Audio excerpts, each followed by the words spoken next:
If you like the story, you can support the author on Patreon. Link is in the description. Chapter 41, Sky Island and the Shandians. With the help of the Saruyama Alliance, Saunders successfully arrived at the White Sea. The White Sea is located 7,000 meters above the ground, formed by the sea clouds within the Emperor Clouds. It's a sea that can be navigated. The true Sky Island is still 3,000 meters higher, in the White Sea. As soon as he arrived, Saunders felt his body reacting uncomfortably. He knew this was due to the thin oxygen at this altitude, causing altitude sickness. With the powerful use of his observation Haki, he spread his awareness across his surroundings, monitoring everything in the vicinity, from the sea creatures and sea kings swimming in the sea, to the watchman stationed at Heaven's Gate in the distance. "I've found it." Having detected the location of the Heaven's Gate watchman, Saunders steered his ship in that direction. Soon, he arrived at Heaven's Gate. Passing through, he saw a small, elderly woman with white wings on her back and a face full of wrinkles. She quickly took several pictures of Saunders. "I am Amazon, the watchman of Heaven's Gate. Are you here for sightseeing or for battle?" the old lady asked expressionlessly. "Is the current god of Sky Island Ganfall or Enel?" Saunders asked. The old woman was slightly surprised as she glanced at Saunders. "The god is Enel. Are you here for sightseeing or for a fight? If you want to go up to the upper level, you need to pay 10 billion XTAL. It seemed Enel had already destroyed his homeland and taken over here. That was good news for Saunders. His concern had been that Enel hadn't arrived yet, which would have meant a wasted trip. "Just take me up," Saunders said, not intending to pay. After all, whether he paid or not, she would still let him through. In the original story, this old woman was quite sly. She didn't tell the main group that not paying would make them criminals. The old woman gave Saunders a deep look but said nothing. Two massive claws grabbed Saunders' ship. These were from one of Sky Island's creatures, a sky shrimp. With a whoosh, the sky shrimp carried Saunders' ship upward at great speed. The watchman at Heaven's Gate began to report to God Enel and his priests that an illegal intruder had entered God's domain. The sky shrimp raced along, soon carrying Saunders and his ship up to the White Sea. Upon reaching the White Sea, Saunders expanded his observation Haki to cover all of God's domain. Everything within God's domain was now under his control. He quickly located Enel's position. Without hesitation, Saunders steered his ship toward that direction. When he arrived at Upper Yard, what greeted him was a scene of lush greenery and towering trees. The dense forest was surrounded by clouds, making the scenery breathtakingly beautiful and dreamlike. After walking for a short distance, the sounds of battle filled the air. Saunders approached and saw a group of people wearing simple clothing, engaged in a fight with another group. Is this the Shandians fighting against Enel's priests? Saunders thought. Here, the only ones dressed like natives were the Shandians. These people were descendants of the original inhabitants of Upper Yard. Upper Yard, also known as God's Island, was their homeland. 400 years ago, the people of Angel Island had driven their ancestors out of this place, leading to a 400-year war between the Shandians and the people of Angel Island. Now, though God's Island had a new ruler, the Shandians continued to carry on the will of their ancestors, determined to reclaim their homeland. In all fairness, Saunders supported the Shandians. After all, this place originally belonged to them. The people of Angel Island were the invaders. At the moment, the Shandians were being pushed back by two of Enel's priests and their warriors. After some thought, Saunders directly intervened, flashing into the battlefield and kicking one of the round-bodied priests into the air. "Who are you?" The sudden appearance of an outsider caused both sides to immediately stop fighting, looking warily at Saunders. "I'm looking for Enel. Can one of you call him for me?" Saunders said, smiling as he looked at Enel's subordinates. "How dare you call God by his name?" A priest holding a spear and riding a large bird shouted angrily before charging at Saunders. 30 million volts thunder strike. Lightning gathered at Saunders' fingertips, and he unleashed a bolt of lightning at the priest. Boom! Thunder roared through the forest, and the spear-wielding priest collapsed instantly. "That's God's power. How do you have it?" the round-bodied priest exclaimed in shock. They were all too familiar with the electric power flashing from Saunders' hand. That was the power God Enel frequently used. How could this man from the Blue Sea possess it? Could he be from the same race as God? The Shandians also seemed to be considering this possibility, as they immediately retreated a few steps, keeping their distance and staying on guard. God's power? This is just the power of a devil fruit. Lightning flickered in Saunders' hand as he spoke calmly. Now, can you bring your god here? What business do you have with God? Having seen a priest of his rank be instantly defeated, the round-bodied priest spoke with a much calmer tone. I'm looking for a few strong subordinates. I think your god would be a good fit. Saunders smiled as he spoke. As a Logia-type devil fruit user with the powers of the Goro Goro no Mi, Rumble Rumble fruit, Enel would be a valuable asset no matter where he was. However, Enel's physical combat skills were lacking, and he had no armament Haki. The only Haki he was somewhat proficient in was observation Haki. If Enel agreed to be Saunders' subordinate, he would need serious training in physical combat and armament Haki. Hearing that Saunders wanted to recruit Enel as his subordinate, the priest's face darkened with anger. Arrogant. God's strength is beyond your imagination. Tisk. Saunders, unwilling to waste time, unleashed another thunder strike on the priest. Lightning flashed, and before the priest could react, he was struck. The powerful electricity coursed through his body, causing his eyes to roll back as he collapsed to the ground. Having dealt with Enel's subordinates, Saunders turned to the Shandians. Chapter 42, The Deal, Enel Shock. As Saunders' gaze swept across the Shandian warriors, they tensed up immediately. The priests, who had been formidable enemies in their eyes, were utterly powerless against this man. If he turned on them, they wouldn't fare any better than the priests. You're Shandians, right? Saunders asked. We are Shandians. Who are you? What do you want? A boy dressed in a grass skirt, holding a rocket launcher with a fierce expression, stepped forward. Me? My name is Saunders. I'm from the Blue Sea. I want to make a deal with you Shandians, Saunders said with a smile. What deal? I'll help you reclaim your homeland, and in return, you will submit to me. Whether he subdued or killed Enel, this land would eventually be his. The Shandians were warriors. Although they couldn't be his crewmates, they could still serve him and manage this territory. You're going to help us reclaim our homeland. Why? Wappa asked in surprise. There's no special reason. You just need to decide if you are willing to accept the deal or not. I'll say this in advance, aside from the Golden Bell in Shandora, I want all the gold. The Golden Bell, also known as the Light of Shandora, was the most cherished possession of the Shandians. Shandora was full of gold, and Saunders didn't need a bell, so he didn't plan on taking it. Hearing that Saunders wanted all the gold except for the Light of Shandora, the Shandians started to believe that he genuinely intended to help them reclaim their homeland. Someone with something to gain was more trustworthy. We can't make this decision ourselves, we need to consult with the chief, Wappa said after a moment of thought. Reclaiming their homeland and reigniting the Light of Shandora had been the Shandians' obsession for centuries. They were willing to sacrifice their lives for it. However, such a major decision had to be made by the chief. Moreover, Wappa wasn't sure if this man from the Blue Sea, who called himself Saunders, could really defeat Enel, despite showing powers similar to Enel's. Of course, if you have time, you can also help me find the previous god, Ganfall. Angel Island will also be part of my domain in the future, Saunders replied with a nod. There were some useful resources on Angel Island, like the various dials with special functions. At the mention of Ganfall, the Shandians' faces showed hatred. I can go back and gather warriors to fight Enel with you, but you have to promise to return our homeland to us and not give it back to the people of Angel Island, Wappa said. Whether they could defeat Enel or not, Wappa felt that this might be their only chance to reclaim their homeland. The man before them was strong. 2 priests and their followers had been no match for him. With the Shandian warriors joining forces, perhaps they really could defeat Enel. As long as they could reclaim their homeland and reignite the Light of Shandora, Wappa thought it might be worth submitting. I'll return your homeland to you, but there's no need to gather the warriors, Saunders said. Besides, there's no time to gather them anyway. In Saunders' observation Haki, he sensed that Enel had already arrived nearby and would be there shortly.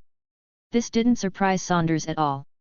After losing 2 priests, facing an enemy who possessed similar powers, and hearing the threat that someone wanted to make him a subordinate, it was only natural that Enel would come to see for himself. What? Wappa asked, confused. The next moment, his face changed drastically. Enel. Enel appeared before them, carrying a golden staff and floating in the air with a haughty expression. The Shandian warriors raised their weapons, ready to fight at any moment. So you're the one who defeated my two subordinates and dared to say you'd make me your subordinate. Enel sneered, hovering arrogantly in midair. He would have struck Saunders down with lightning from afar if he weren't curious about the man's power, which resembled his own. Yes, that's me. Think about it, Saunders replied, looking calmly at Enel. Yahaha. Do you really think that just because you beat two useless fools, you can defeat me? Enel laughed mockingly. This fool from the Blue Sea had no idea who he was dealing with. A god? You just got lucky and ate a devil fruit, and now you think you're invincible? You're delusional, Enel, Saunders scoffed. There were many who had eaten devil fruits and become arrogant, but none had the gall to call themselves gods. Enel was simply ignorant. Then I'll show you my true power, Blue Sea Dweller. Enel was infuriated by Saunders' words and immediately activated his rumble fruit abilities. A carry. Lightning flashed from Enel's wrists, transforming into a linear thunderbolt that shot straight toward Saunders. Watch out! Wappa shouted. He had seen Enel defeat powerful warriors in an instant with that attack. But Saunders didn't move. The lightning struck him, and his body instantly turned into its natural elemental form, absorbing the thunder. Seeing Saunders unharmed, the Shandians widened their eyes in disbelief, unable to comprehend what had just happened. Enel's expression darkened. In that brief moment, he had clearly seen it, the man before him possessed the same power as him. This realization shook Enel, who had always believed himself to be unique. He suddenly felt his status being threatened. Who are you? How do you have the same power as me? Enel demanded. You still don't get it, Enel? You're not a god. There are many people in the Blue Sea stronger than you, Saunders said calmly. You're just a lucky fool who stumbled upon power. Submit to me, and I'll show you a much broader world. Impossible. I am an all-knowing god. Enel screamed, his voice crazed. His entire body crackled with electricity as he attacked Saunders again. 100 million volts discharge. A terrifying wave of lightning surged toward Saunders. The Shandians, unable to withstand such overwhelming power, retreated in fear. But Saunders remained unfazed. He raised a hand to meet the lightning. When it struck his hand, it didn't harm him at all. Instead, the electricity gathered in his palm, slowly forming into a ball. When it came to controlling lightning, Saunders was leagues ahead of Enel. Even Enel's ultimate 200 million volts of electricity was just a basic move for Saunders. See, Enel? Your power is nothing, Saunders said as he casually tossed the lightning ball aside. A massive tree was instantly split in half, and the ground was scorched, leaving a large crater where the lightning had struck. The Shandians watched in terror, their faces pale. Wappa swallowed hard, looking at Saunders with newfound fear. If that power had hit him, he would be dead. Yet this man had played with it like a toy in his hand. This can't be. Why doesn't my power work on you? Enel shouted, his eyes nearly bulging out in disbelief. The fact that his lightning had no effect on Saunders was shocking enough, but the way Saunders had casually absorbed and used his own power was beyond anything Enel could comprehend. Chapter 43, Refuse to Submit? Impossible. Impossible. Why is my ability not working? I am a god. The one and only god. Enel was frantic, clearly shaken by the blow Saunders had just dealt him. His once unbeatable ability had now been rendered completely ineffective, a reality he could not accept. You're nothing but a frog in a well. There's a lot you still don't know. Saunders frowned as he looked at the hysterical Enel. He was starting to lose interest in making him a subordinate. If this didn't work out, he could just kill him and take the devil fruit. I don't believe it. Max 200 million volts, discharge. Enel roared as he gathered all the lightning in his body and released his strongest attack. Saunders raised his hand and condensed a bolt of lightning, matching Enel's discharge.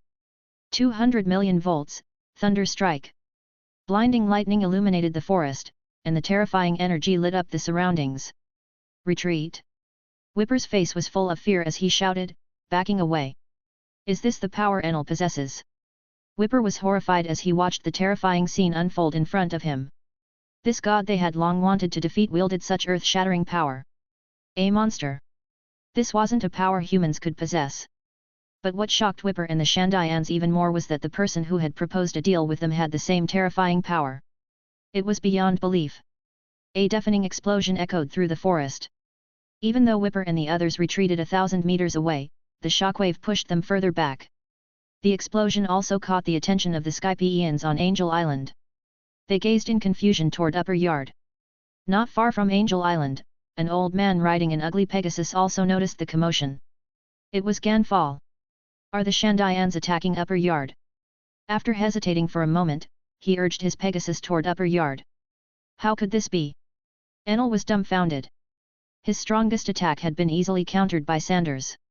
Cold sweat dripped from his forehead, and his previously arrogant demeanor was gone. Before he could react, a large hand clamped around his throat. Submit or die. Sanders lifted Enel into the air and spoke coldly. Too weak. Enel's physical combat skills were far too inferior. Without the power of the Rumble fruit, Enel wouldn't even stand a chance against a Marine Rear Admiral with observation Haki. Why didn't my immunity work?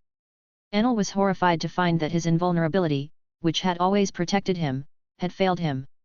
This was the ability that allowed him to treat others as insignificant insects. But now, that once powerful ability had stopped working. The Shandians watched in disbelief. The god Enel, who had defeated and expelled Ganfall, was now powerless. That's armament Haki, a power every strong person in the Blue Sea possesses. You've been living in ignorance, Enel. Now answer me, submit, or die. Sanders threw Enel to the ground and looked down at him. Cough. Submit. Yahaha, I am a god. I am a god destined to reach the infinite earth. A god, would never submit. Enel's eyes turned red as he descended into madness. It seemed the recruitment had failed, Sanders thought with a frown. But he wasn't too disappointed. If Enel wouldn't submit, getting the Rumble fruit would work just as well. There were many talented people in the world. Among the Shandians, there was even a child born with innate observation Haki. However, that child was likely still a newborn and not worth investing a Logia-type fruit into. You can now return and discuss your submission with your chief. Sanders turned to the Shandians. Whipper and the others snapped back to reality. They looked at Sanders with a mix of awe and reverence. I'll inform the chief of everything that happened here, Whipper said as he stepped forward. Just then, someone in the crowd gasped. Enel is escaping. Everyone turned to see Enel transforming into lightning and attempting to flee. I am a god. I will reach the infinite earth. I can't fall here. Enel didn't want to die, nor did he want to submit, so he chose to escape. But in the next moment, Sanders appeared in front of him and kicked him back to the ground. Even with the same Rumble fruit, their speeds were vastly different. Using just his physical speed, Enel couldn't escape Sanders' grasp. You can go back now. Sanders spoke calmly, placing a foot on Enel's head. Yes, we'll go back and discuss right away, Whipper responded, leading the Shandians away. Sanders picked up the unconscious Enel and headed back to his ship. Once a devil fruit user dies, their power will reincarnate into a nearby normal fruit. His ship was stocked with various fruits, more than enough to claim the Rumble fruit. When Sanders returned to the shore where his ship was docked, he saw an old man in medieval knight's armor holding a lance, sitting on an ugly pink Pegasus near his small boat. Ganfall. Sanders immediately recognized the old man. He was the former god of Skypia, Ganfall. Seeing Sanders holding the unconscious Enel, Ganfall's pupils trembled. Leaping onto his ship with Enel in tow, Sanders looked at Ganfall and declared. From now on, both Skypia and Upper Yard are my territory. Sanders declared his sovereignty. Chapter 44, The Shandians Return Home and the Design Blueprint. Looking at Enel, lying there like a dead dog, Ganfall felt a mix of emotions. Though he didn't know exactly what had transpired, he understood one thing, the kingdom of God had a new ruler. They couldn't resist the powerful Enel, and now they had no power to resist the man who had defeated him. Ganfall was filled with confusion and fear about the future of the kingdom of God. What are your plans for the kingdom of God moving forward? Ganfall asked nervously, fearing that another tyrant like Enel would take over. The Shandians will rule Upper Yard from now on, Sanders replied, pointing to the island. As for Angel Island, it will remain as it was before Enel came. You will be responsible for managing Angel Island. Ganfall breathed a sigh of relief. Although he felt some regret over losing Upper Yard, he knew there was nothing he could do. Plus, restoring peace to Angel Island and ending Enel's reign of terror was already a great outcome. Can we still trade with the Shandians? Ganfall asked. Upper Yard was valuable not only because of its gold but because its land was crucial. The land allowed for farming vegetables and grains, resources desperately needed by the Skypians. Now that the island was given to the Shandians, they didn't dare try to take it by force. Trade was their only option. That's up to you to negotiate. I won't interfere. Everything on both islands remains as it was, Sanders replied indifferently. Whether they traded or divided some of the land was up to the Shandians. Sanders wasn't interested in managing their 400-year-old conflict. Could you tell me your name? The people of Angel Island need to know who their new god is, Ganfall asked respectfully. He didn't seem upset about losing Upper Yard. The problems with the Kingdom of God had persisted for centuries, and now that it was resolved, he saw it as a good thing. At least now, the two sides wouldn't shed blood over the island's ownership. With a new god who had defeated Enel, the people of Angel Island wouldn't dare object. Sanders. My name is Sanders, he replied. With that, Sanders waved him away. He needed to extract the rumble fruit. After Ganfall left, Sanders carried Enel to the storage room aboard his ship, which held all the various fruits he had collected. Without hesitation, he snapped Enel's neck and watched the fruits in front of him. After a while, one of the ordinary fruits began to change. The originally yellow fruit turned blue and became covered with lightning-like patterns. Sanders breathed a sigh of relief. If used correctly, this fruit could provide him with a powerful ally. After studying the fruit for a moment, Sanders placed it inside a small box and used the powers of his fusion fruit to completely seal the box in metal. With that done, Sanders took Enel's corpse to the deck, incinerated it with lightning, and scattered the ashes into the sea. Some time later, both the Shandians and Ganfall returned with their people. When the two groups met, tension filled the air, their faces edged with hatred. 400 years of conflict had claimed many ancestors on both sides, and such deep-rooted hatred wasn't easily resolved. Sanders had no interest in mediating the conflict. He ordered the two sides to live separately, without interfering with each other's lives. Will you return Upper Yard to us? The Shandian chief asked respectfully as he stepped forward.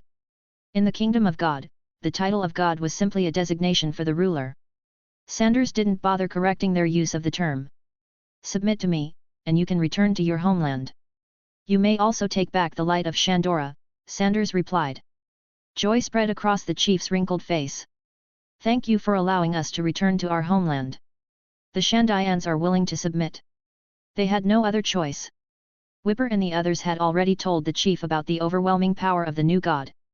Besides, the opportunity to return to their homeland and rekindle the light of Shandora was the dream of their ancestors. Then you may begin your relocation and ring the great bell, Sanders said calmly.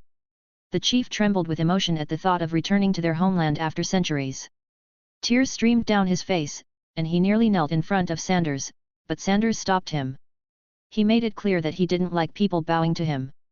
Other Shandians were also crying tears of joy. Make sure to relight the light of Shandora quickly. The descendants of Mont Blanc Noland in the Blue Sea are still waiting, Sanders reminded the chief. He briefly explained Noland's tragic fate. Hearing this, the chief and his people looked deeply remorseful. We wronged them. Had they not failed to relight the light of Shandora for hundreds of years, Noland wouldn't have been branded a liar, and his descendants wouldn't have suffered ridicule and humiliation. The Shandians left, eager to ring the great bell and send a message to their distant friends. Sanders then turned to Ganfall. By now, Ganfall had removed his armor and was wearing a simple robe. Several people stood behind him, likely his former guards. After Enel had defeated Ganfall, his guards had been imprisoned and forced to work under Enel. Now that Enel had been defeated, Ganfall had freed them. And what about you? Sanders asked. We also choose to submit, Ganfall answered. He was a man of wisdom and had once been friends with Pirate King Gold Roger. Ganfall knew that having a powerful protector for the Kingdom of God wasn't a bad thing. Moreover, Sanders wasn't exploiting them, which was far better than being under Enel's rule. Angel Island will remain as it was. You will help me manage it. Whether it's trading or negotiating with the Shandians, I won't interfere. Now, I need you to do something for me. Please, give your orders, Ganfall replied. Go and retrieve the blueprint for Enel's Arc Maxim. Chapter 45, Departure from Skypia, heading to Alabasta. Dong. Dong. Dong. The melodic chimes of a bell echoed throughout the Kingdom of God. The sound was clear and resonant, gradually spreading across the entire kingdom. Then, it drifted down thousands of meters to the island of Jaya, where its inhabitants stood, staring blankly at the sky, listening to the continuous ringing. At the coastline, Mont Blanc Cricket stood with his arms crossed, looking up at the sky, tears slowly streaming from his eyes. On a tree stump nearby, a book lay open, its pages flipping rapidly in the sea breeze until it reached the final page. On the deck of his ship, Sanders briefly glanced in the direction of the bell before turning his attention to the blueprint Ganfall had retrieved. As expected, the levitation technology used in the Arc Maxim was not Enel's invention. It was an ancient technology that had existed on Skypia for a long time. The reason the Skypians hadn't utilized this technology was because the machines required electricity to function. The Arc used ancient levitation technology to stay afloat, and with the help of jet dials and fans for navigation, it became a vessel capable of flying to the moon. With the blueprint for the Arc Maxim, Sanders could now build his own flying ship. This was crucial for him, as he needed a flying vessel to seek out Golden Lion Shiki and obtain the power of the float fruit. As the scientist Vegapunk once said, the entire world will sink into the sea. This was why the celestial dragons lived atop the Red Line and wore those strange diving suits. Though Sanders didn't know when the world might be submerged, he knew he needed a backup plan, whether it was Skypia, the moon, or the float fruit. He needed the power of the float fruit. Equally important, he needed the power of Poseidon. Once the world was flooded, Poseidon's power would be even more terrifying. When he gained the float fruit's abilities and had floating islands under his control, he planned to keep Princess Shirahoshi close by to continuously develop Poseidon's powers. Following the blueprint, Sanders worked on modifying his ship. He first requested 50 jet dials from Ganfall. His ship was much smaller than the Arc Maxim, so he didn't need as many as the original 200. He also had the Shandians bring him some gold to serve as conductive wiring for the ship. After 10 days of modifications, Sanders' flying ship was finally complete. Though the size hadn't changed, it now had the ability to travel through the air. After stocking up on supplies, Sanders summoned the Shandian chief and Ganfall to inform them of his upcoming journey. "Master, how long do you plan to be away this time?" the chief asked respectfully. The Shandians were extremely grateful to Sanders. They had returned to their ancestral homeland, rekindled the light of Shandora, and were rebuilding their home on Upper Yard. "I'm not sure," Sanders replied after a brief thought. "But while I'm gone, I expect you all to get along. No more conflicts." He cast a glance at Ganfall, who immediately spoke up, "We've already reached an agreement with the Shandians. We've established trade relations, and they've even allocated some land for us to cultivate." Ganfall knew this was a subtle warning from Sanders. Despite the Shandians' small numbers, if a war broke out, they wouldn't be able to defend Upper Yard. However, after intense negotiations, both sides had come to an agreement. Upper Yard would belong to the Shandians, and the Skypians would engage in trade with them while also being granted a small piece of land for farming. Given the Shandians' small population, the chief had reluctantly agreed to these terms. "I don't care about your affairs. Here's the training method for armament Haki and observation Haki. While I'm gone, you should focus on protecting this place," Sanders said, handing over a few sheets of paper. He also explained that what they called mantra was actually observation Haki. Since this was now his territory, he needed to ensure their strength improved. After all, the Blue Sea dwellers frequently came to Skypia in search of treasure. He didn't want to return only to find that Skypia had been wiped out. "Understood, we will protect your territory," the chief and Ganfall replied respectfully. "Do you not wish to take a few people with you?" the chief suggested, hoping that Sanders would bring Whipper along. It would give Whipper a chance to see the world and also prevent the Skypians from daring to reclaim Upper Yard. "No need." After a moment's thought, Sanders declined. Whipper was strong, but he needed him to stay behind and defend Skypia. As for the attendants Ganfall had suggested, Sanders planned to wait until he had acquired the float fruit. His ship was too small to accommodate many people, and with the constant battles he faced, anyone who lacked strength wouldn't last long. After a few more instructions, Sanders set sail and began his descent back to the sea. As his ship reached the surface of the ocean, Sanders received a call from Shuki on the Sabayati archipelago. She informed him that someone resembling Isho had been spotted in Alabasta. "Alabasta, hey? What a coincidence," Sanders muttered with a smirk, pulling out a map and setting course for Alabasta. After several failed recruitment attempts, perhaps this trip to Alabasta would yield 2 new crewmates. Chapter 46, The Hero of Alabasta. Alabasta is a superpower located in the first half of the Grand Line. The population exceeds 10 million, with a standing army of 600,000. The royal family was one of the 20 founding families of the world government. However, they did not move to marry Gosa, choosing instead to continue ruling the Alabasta kingdom and protect the Poneglyph. The current king, Cobra, is a good ruler. Moreover, since this family did not move to marry Gosa, they are not considered celestial dragons. Thus, Sanders had no intention of targeting him. On this day, after 10 days of sailing, Sanders finally arrived at the port city of Nanohana in Alabasta. As soon as he reached the port, Sanders' ship was spotted. What is that? A flying ship? Are you kidding me? Ships can't fly. Did the alcohol from last night not wear off yet? Whoa, it really is a flying ship. The ship is descending. Will it crash? Run! The people in Alabasta's port were in chaos. They quickly moved away from the area where the flying ship was descending. When the ship stopped about 10 meters above the ground, the crowd cautiously approached. A flying ship was too rare. Not only had they never seen one, they had never even heard of such a thing. As the crowd murmured in curiosity, Sanders poked half his body out from the ship and shouted toward the crowd. Can someone tell me how to get to Rain Base? Rain Base, the dream city of Alabasta. It was also the headquarters of the Sand Crocodile, Crocodile. The largest casino in Alabasta, Rain Dinners, was located there. If Isho had appeared in Alabasta, he would certainly go to Rain Base. The Devil Child, Nico Robin, might also be there. Just keep heading that way, and you'll reach Rain Base, a kind person gave directions to Sanders. By the way, what brings you to Rain Base? Perhaps because Sanders seemed friendly, and since there was no pirate flag on his ship, the people in the port became a bit bolder.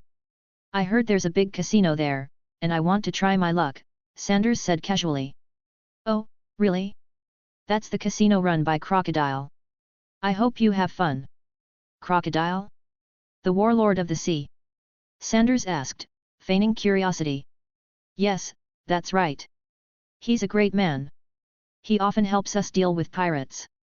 Many pirates are too scared to cause trouble in Alabasta once they hear he's here. The man spoke with a look of admiration, clearly showing his respect for Crocodile. Hearing this, Sanders raised an eyebrow. It seemed Crocodile had already begun his plan. Being familiar with the original story, Sanders knew that all of this was part of Crocodile's scheme. What Crocodile really wanted was the Poneglyph that the royal family of Alabasta was protecting. However, the fact that Crocodile had already started his operation was good news for Sanders. It meant that Nico Robin, the only person who could read the Poneglyphs, had likely already joined his crew. That's quite impressive, Sanders said, playing along with the man's words. Of course. Crocodile is a pirate recognized by the world government, with a bounty of 80 million berries. If you head to Rain Base, you might even get to meet him. The man continued to boast about Crocodile. Sanders couldn't help but find it amusing. A notorious pirate was being hailed as a hero of a nation. Anyone with sense could see that Crocodile had a hidden agenda. Yet, these people seemed completely oblivious, blindly admiring him. Did they really think someone who made a name for themselves on the Grand Line was some kind of saint? This is for you. Thanks for the directions, Sanders tossed some berries to the man. He then steered the ship away, gradually disappearing into the distance. 1,000 berries. The man counted the money and realized it was actually 10,000 berries. Whoa!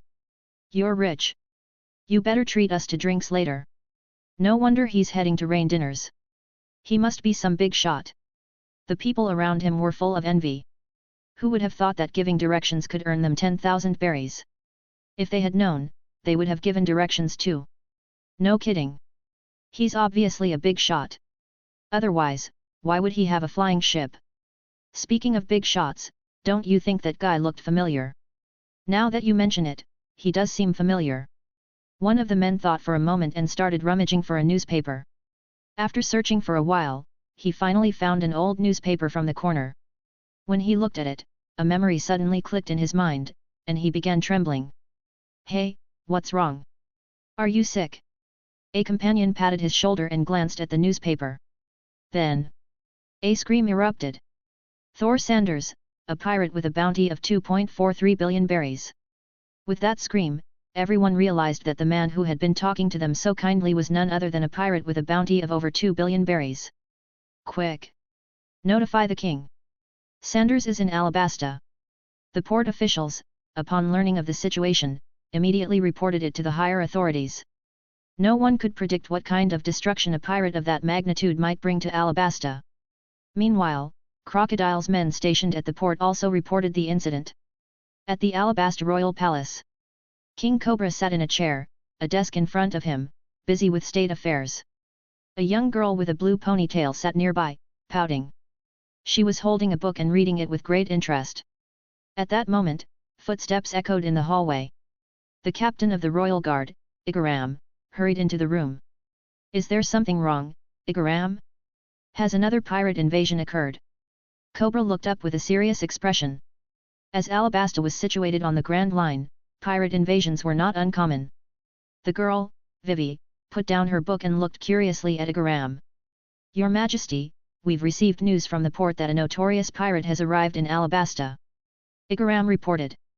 His forehead was covered in sweat, and his breathing was heavy, indicating that he had run all the way here. Immediately mobilize the army and drive this person away.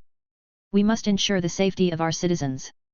Cobra stood up from his seat, his expression full of worry, as he gave the order. Your Majesty, the pirate hasn't harmed anyone.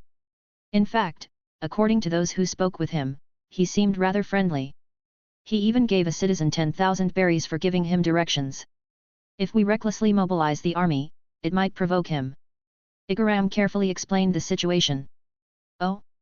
That's a relief. You're right. We shouldn't be too hasty in deploying the army. If he's just here for sightseeing, there's no need to drive him away. But we still can't let our guard down. Order the troops to be on standby, ready to protect the citizens at any moment. Cobra let out a sigh of relief after hearing Igaram's report. He had encountered pirates with good tempers before. Although most pirates resorted to looting and violence, there were still some who merely passed through. By the way, which pirate is it? Cobra asked casually as he sat down again and took a sip of water. Sanders. Chapter 47, Crocodile. Sanders. The thunder god Sanders with a bounty of 2.43 billion berries. Igaram answered honestly. Spurt. Cobra spat out the water he had just sipped. He didn't even have time to wipe the water off the table before he widened his eyes and asked. Who did you say? Vivi also widened her eyes. She didn't know who Sanders was, but she had heard the bounty was over 2.4 billion berries. For the sake of Vivi's well-being, Cobra usually filtered the newspapers she could read. That was an incredibly high bounty among the pirates she knew of. The only ones with higher bounties were legendary figures. Even Crocodile, the warlord of the sea residing in Alabasta, only had a bounty of a little over 80 million berries. Vivi was extremely curious about the infamous pirate who had suddenly come to their country. However, being sensible, she refrained from asking questions at that moment. Sanders, the one who escaped from Impel Down and defeated a marine admiral, Igaram explained. Cobra's face changed dramatically, turning pale, and sweat began to bead on his forehead. Sanders had come to Alabasta. What was he here for? Cobra instantly panicked, recalling how Sanders had killed a celestial dragon. Although the Alabasta royal family wasn't celestial dragons, they were still one of the 20 royal families that founded the world government. Could Sanders be here to kill them? Has Sanders come to Alabasta? Cobra asked urgently. If Sanders had come to the capital, he would immediately have the guards take Vivi and flee. No, Sanders went to Rain Base, Igaram replied. That's a relief, thank goodness, Cobra exhaled in relief and slumped back into his chair. Hearing that Sanders hadn't come to the capital calmed him down somewhat. He then asked. Why is he going to Rain Base? Crocodile, the warlord of the sea, is there. Could they be enemies? Igaram thought for a moment before shaking his head. I'm not sure, but the people at the port said Sanders is heading to the casino in Rain Base. In any case, send someone to monitor the situation. Report back immediately if Sanders makes any moves. Yes, Your Majesty. Igaram saluted and left. Cobra gulped down several mouthfuls of water to calm himself. He had never been this nervous before. A pirate who had defeated a marine admiral, slaughtered celestial dragon, and had a bounty of over 2 billion berries was in Alabasta, putting the entire kingdom in danger. Even with an army of 600,000, Cobra felt no sense of security. As a descendant of one of the 20 royal families, he understood the terrifying power of a marine admiral. A monster with that level of strength couldn't be fought off by mere numbers. If Sanders harbored ill intent toward Alabasta, they wouldn't be able to stop him. Cobra picked up a den mushi, hesitating about whether to ask the Marines for help. After some consideration, Cobra decided not to notify them for now. Sanders was too powerful. Alerting the Marines might provoke him. Besides, the Marines wouldn't be able to offer him much protection anyway. Even Marine admirals had been defeated. Moreover, there were Marine forces near Alabasta, and they were probably already aware of the situation. "Father, who is Sanders?" Vivi looked up, her large eyes fixed on Cobra as she curiously asked. Cobra was about to explain to his daughter, but when the words came to his lips, he didn't know how to describe Sanders. Should he say that Sanders was a wicked and vicious pirate? But Sanders hadn't harmed any civilians. His betrayal of the Marines and the killing of the Celestial Dragon both had reasons behind them. Cobra had already learned this from the newspapers. Should he say Sanders was a good person? That wasn't quite right either. After all, Sanders had committed many crimes. "Well, he's a very powerful pirate," Cobra finally said. Sensing her father's vague response, Vivi didn't ask further. She simply acknowledged it with a sound and picked up her book again, though she secretly decided to ask others about Sanders later. Meanwhile, in Rain Base, Crocodile, sporting slicked back hair and a gold earring, had a menacing look on his face, a cigar dangling from his mouth.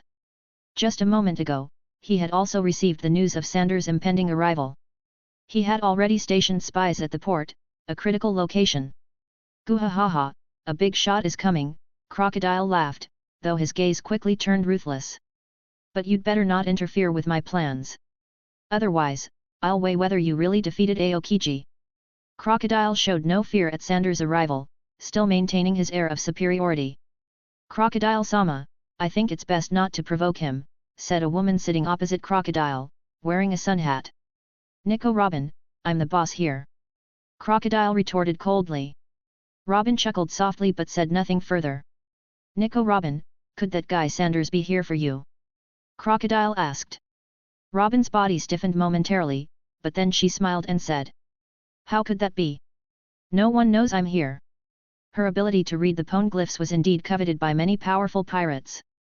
But Sanders had just recently escaped from Impel Down, so how could he possibly know she was here? Even if she stood right in front of him, he probably wouldn't recognize her. The photo on her wanted poster hadn't been updated in many years. Crocodile thought for a moment and then dismissed the idea. It had taken him a lot of effort to find Nico Robin. Without her, his plans wouldn't work. Even if he obtained the poneglyph, no one else could read it. "Only by following our plan will you be able to see the poneglyph that Cobra is guarding," Crocodile said coolly. "Of course, I agree," Robin chuckled lightly and took a sip of her drink. Chapter 48, Gambling. Crossing a vast desert, Sanders finally arrived at Rain Base. From a distance, he could see a pyramid-shaped building with a carving of a chubby crocodile on top. Without needing to ask, Sanders knew that this was Crocodile's casino, Rain Dinners. He sealed up the doors and windows on his ship and left it at the city's edge. Then, he stepped into Rain Base. As soon as he entered the city, Crocodile's subordinates reported his arrival. Sanders sensed this with his observation Haki but didn't pay any attention. At this moment, he was using his Haki to search for the person he was looking for. After a while, a smile appeared on Sanders' face. Carrying a cold beer that he had just bought from a roadside stall, Sanders walked towards Rain Dinners. Inside the casino, small groups of gamblers were gathered around various tables, betting money. At a small table in the corner, a crowd had formed around a group of people. "Another wrong bet!" A man with long hair, looking like a thug, exclaimed dramatically.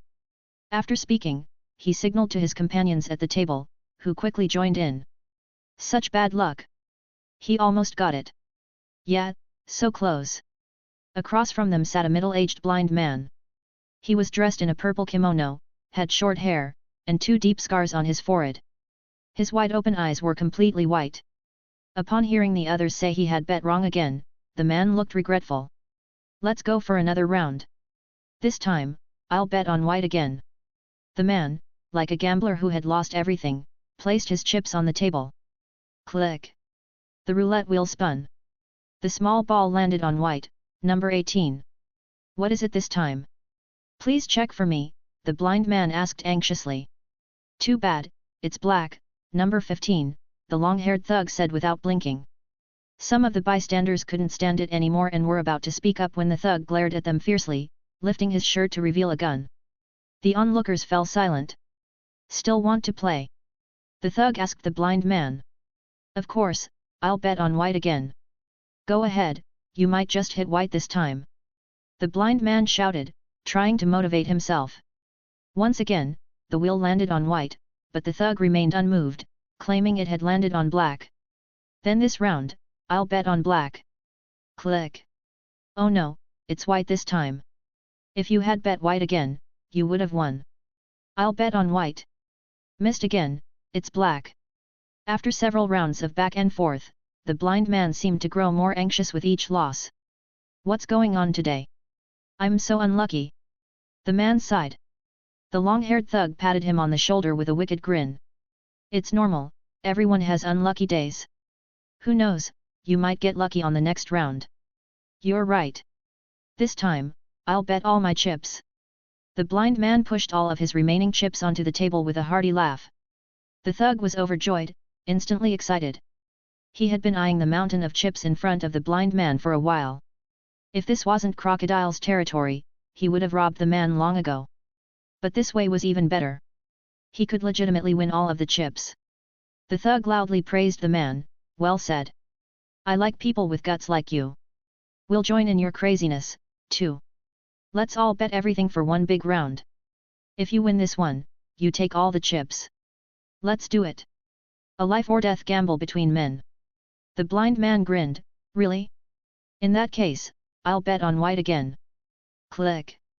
The wheel spun, and the ball landed on white, number 27. But the thug laughed loudly and said, too bad. It's black. The game's over. Want to head home and grab more money? The thug swept all the chips into his pile, exchanging glances with his companions, his face full of smugness. The other gamblers in the casino looked at the group with disdain, but no one dared to expose the scam. At that moment, a voice sounded behind them. It's white, number 27. The man won all the money. The crowd immediately turned around to see who had the courage to speak up. The long-haired thug's face darkened as he yelled, it's black. Who said it's white? Come here and open your eyes to see that it's black. He pulled out his gun from his waistband as he spoke. Sanders pushed his way through the crowd. I said it's white. What are you going to do about it? Sanders asked calmly. It's clearly. The thug, trying to intimidate Sanders, started to threaten him, but Sanders shot him a cold glare. The thug suddenly felt like a wild beast was staring him down, and a chill ran through his body. His instincts screamed that he would die if he said anything more. You don't want Crocodile finding out you're cheating in his casino, do you? Sanders withdrew his intimidating aura and said nonchalantly. The thug and his companions' expressions flickered between fear and uncertainty. The dangerous sensation they had just felt seemed almost like an illusion. After a brief hesitation, they decided to pack up their chips and leave. Offending the casino owner was not something they could afford. Otherwise, they wouldn't have chosen such a secluded corner in the first place. If there were no trouble, it'd be fine. But if trouble started, they might end up getting fed to the crocodiles. Since you bet everything on the last round, all the chips belong to this man now, Sanders said, pushing the chips back to the blind man. You're a good kid. Just you wait, the thug snarled, glaring at Sanders before leaving with his lackeys. After they left, Sanders pushed all the chips to the blind man. These are all yours, he said, then sat down across from him. Placing his freshly exchanged chips on the table, Sanders suggested, let's play a couple of rounds. Not roulette, though let's play dice. We'll guess high or low. He pulled out a dice cup. Outside the casino, the long-haired thug and his gang were storming out, full of fury. They cursed as they walked, planning how they'd deal with Sanders once he left the casino. Suddenly, a bolt of lightning struck from the clear sky, hitting them directly. The thugs collapsed instantly. Nearby passers-by were startled, looking up at the sky in confusion. How could there be lightning on such a sunny day? Chapter 49, The First Crew Member. Thank you, young man, for speaking up for me just now. I am truly grateful, the blind uncle, leaning on his bamboo cane, said with a smile. If you still want to play, I can keep you company. All right, I'll roll the dice. No problem with that, right? Sanders replied. No problem, the blind man agreed. The bystanders, who had witnessed Sanders chase away the thugs, assumed he was a righteous person. But now, seeing him ready to gamble with the middle-aged blind man, their expressions quickly turned to disdain. They thought Sanders might just be aiming to take all the man's money. However, with Sanders standing over 2 meters tall, no one dared to step forward and scold him. They could only stand by and look at the blind man with pity, thinking that after escaping the wolves, he had fallen into a tiger's den. It seems like this poor blind man is bound to lose all his money today, they thought. I'm rolling, Sanders said casually as he shook the dice a few times and placed the dice cup on the table. You go ahead and guess first, Sanders suggested. The middle-aged blind man placed some chips on the table. I'll guess big, he said. Sanders matched his bet and opened the dice cup.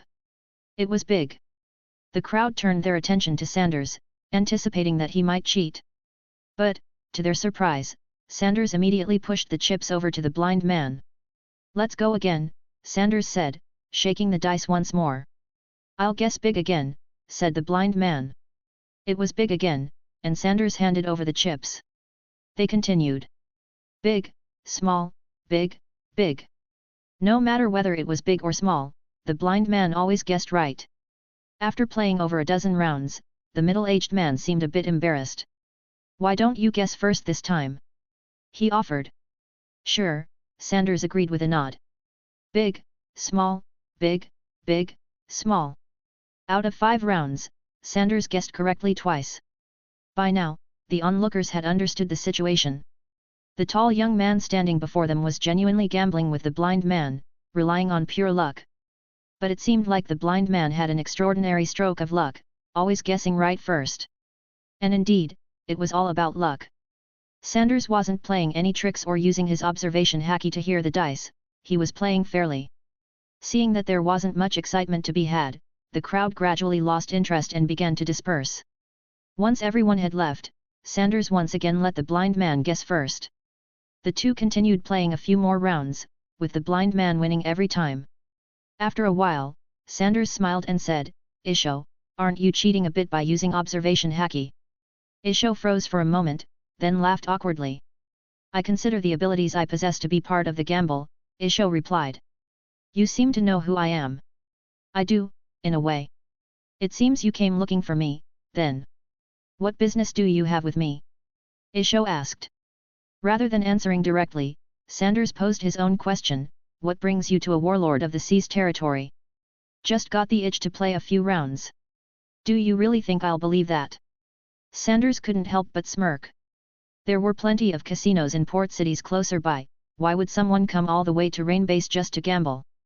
Isho, a future critic of the warlord system, now showing up in the territory of one of the 7 warlords, was clearly not here just for fun. It was as believable as someone claiming to go to a foot massage parlor for proper massages. It was nonsense. What do you think of the warlord system, Isho? Sanders pressed. Isho paused before answering with a smile, I'm just a common man. It's not my place to comment on the world government's policies. How about Crocodile then? Do you think his presence here is good or bad for the people of Alabasta? Crocodile is considered a hero in Alabasta, Isho replied, still avoiding a direct answer. A hero? A pirate being called a hero? Do you really believe that? Sanders burst into laughter. Isho fell silent for a moment before asking, May I know your name, young man? Sanders, he replied. Isho's closed eyes suddenly opened, revealing his pure white irises. A big name indeed. What business could someone as famous as you possibly have with an old man like me? I recently formed a pirate crew, but right now I'm all alone. I came to invite you, Isho, to join my crew. With your strength, you shouldn't remain unknown. Sanders spoke earnestly. I don't currently have any intention of becoming a pirate, Isho replied after a brief pause, politely turning down the offer. He didn't claim to be weak or make excuses. Sanders, a man renowned across the seas, had clearly come to find him, fully aware of his strength. Over 40 years of life had given Isho many chances to display his abilities, and many people knew of his power. There was no point in using an empty excuse to refuse. I know you have your own sense of justice, Isho, but following me won't prevent you from realizing it. You may have heard about my past. If that's the case, you should understand that the Marines and the world government's version of justice isn't necessarily true justice. I'm not a good man. My hands are stained with blood, but before I went to prison, every pirate I killed had it coming. When I broke out of Impel Down, I didn't release a single pirate.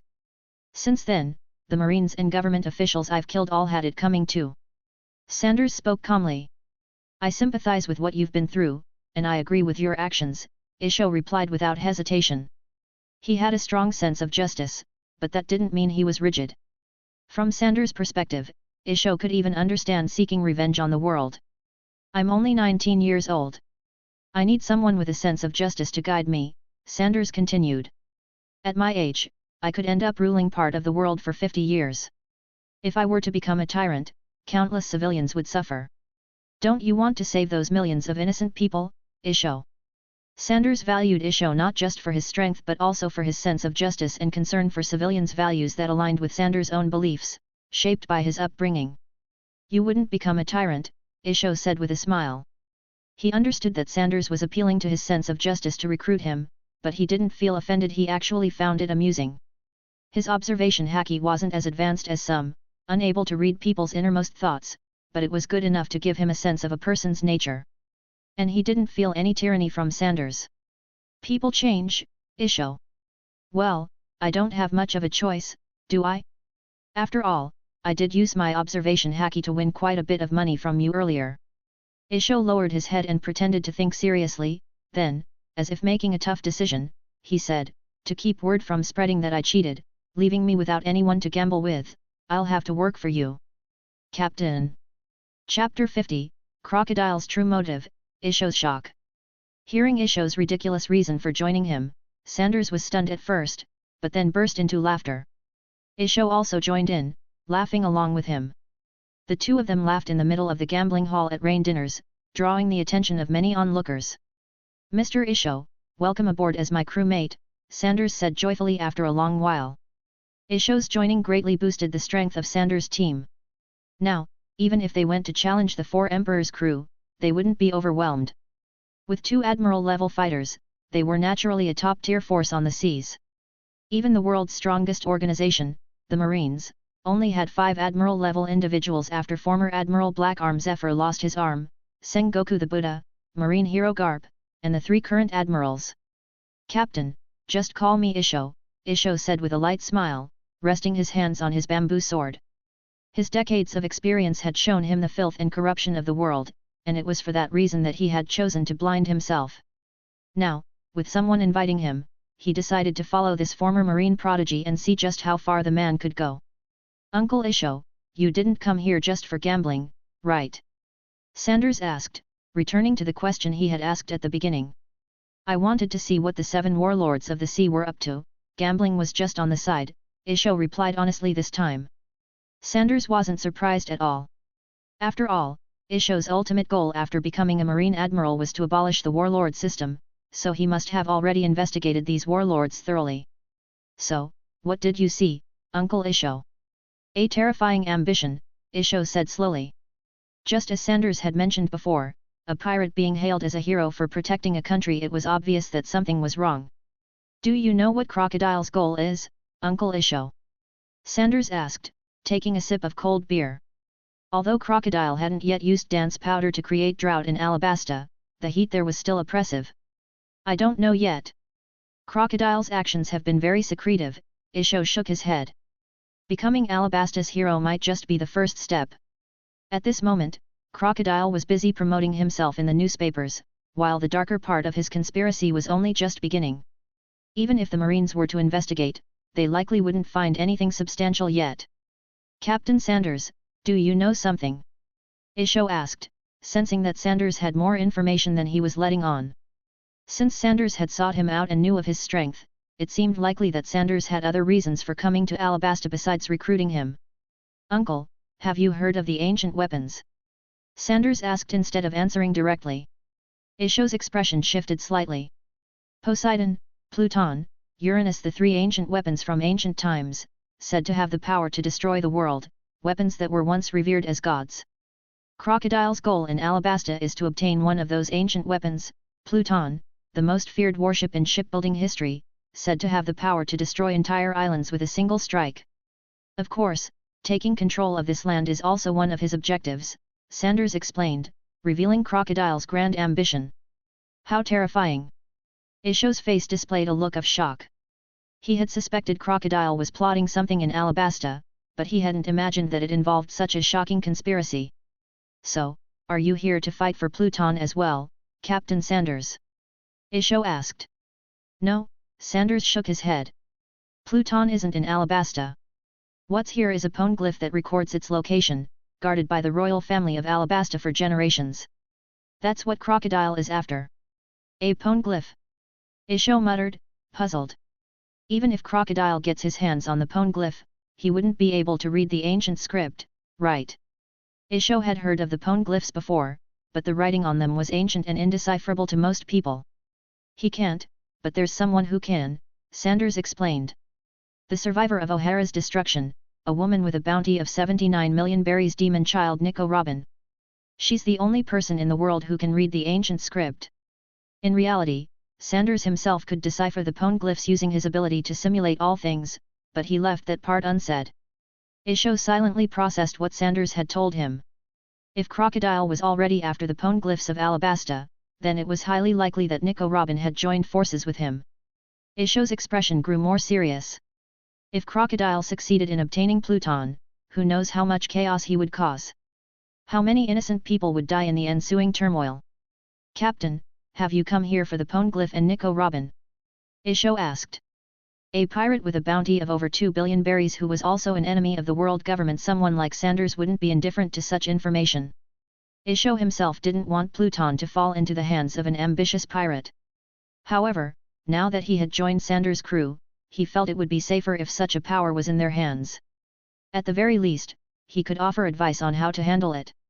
At that moment, Isho was thankful he had accepted Sanders' invitation to join. "I'm only interested in Nico Robin. She's the next crewmate I want to recruit," Sanders said with a smile. "As for the poneglyph that holds the location of Pluton, I'm not that interested. Even if she deciphers the poneglyph, it's up to her whether she wants to tell me what it says or not." Sanders chuckled. In fact, he already knew where both Pluton and Poseidon were. The poneglyph in Alabasta was just a stone to him. "Oh? You're not interested in the ancient weapons?" Isho was surprised. He hadn't expected his newly appointed captain to be indifferent to such world-destroying power. "That's not it," Sanders laughed. "Everyone loves power, and I'm no exception. It's just that I already know where Pluton is, so the poneglyph is just a stone to me." "What?" Even someone as composed as Isho couldn't help but exclaim in shock. "He already knows where Pluton is? Isn't it said that only Nico Robin can decipher the poneglyphs? Could it be that Robin has already joined forces with Sanders? But Crocodile's scheme has only just begun. What's going on here?" Isho's mind was filled with questions, and he felt completely bewildered. The information Sanders had just shared was too much for him to process at once. Chapter 51, Nico Robin. The main hall of the Rain Dinners casino was noisy, filled with people gambling. In a far-off corner, Crocodile's subordinates were keeping an eye on Sanders, but nobody else seemed to notice him and his companion. "Not only that, I also know the location of Poseidon. The poneglyph that records the location of Poseidon is currently in my territory." Seeing the shock and confusion on Isho's face, Sanders dropped another bombshell. Isho had just joined his crew, so it was necessary to showcase a bit of his strength. "Hey!" Isho's pale eyes were locked on Sanders, his mouth hanging open in shock. 2 of the 3 ancient weapons known by this man? And now, there's a poneglyph in his own territory? Isho wondered if the captain was pulling his leg, but he couldn't find a reason for Sanders to joke about this. Was Sanders just trying to paint a pretty picture? No need. Isho had already agreed to join. Sanders had achieved his goal by finding him, so there was no need to exaggerate.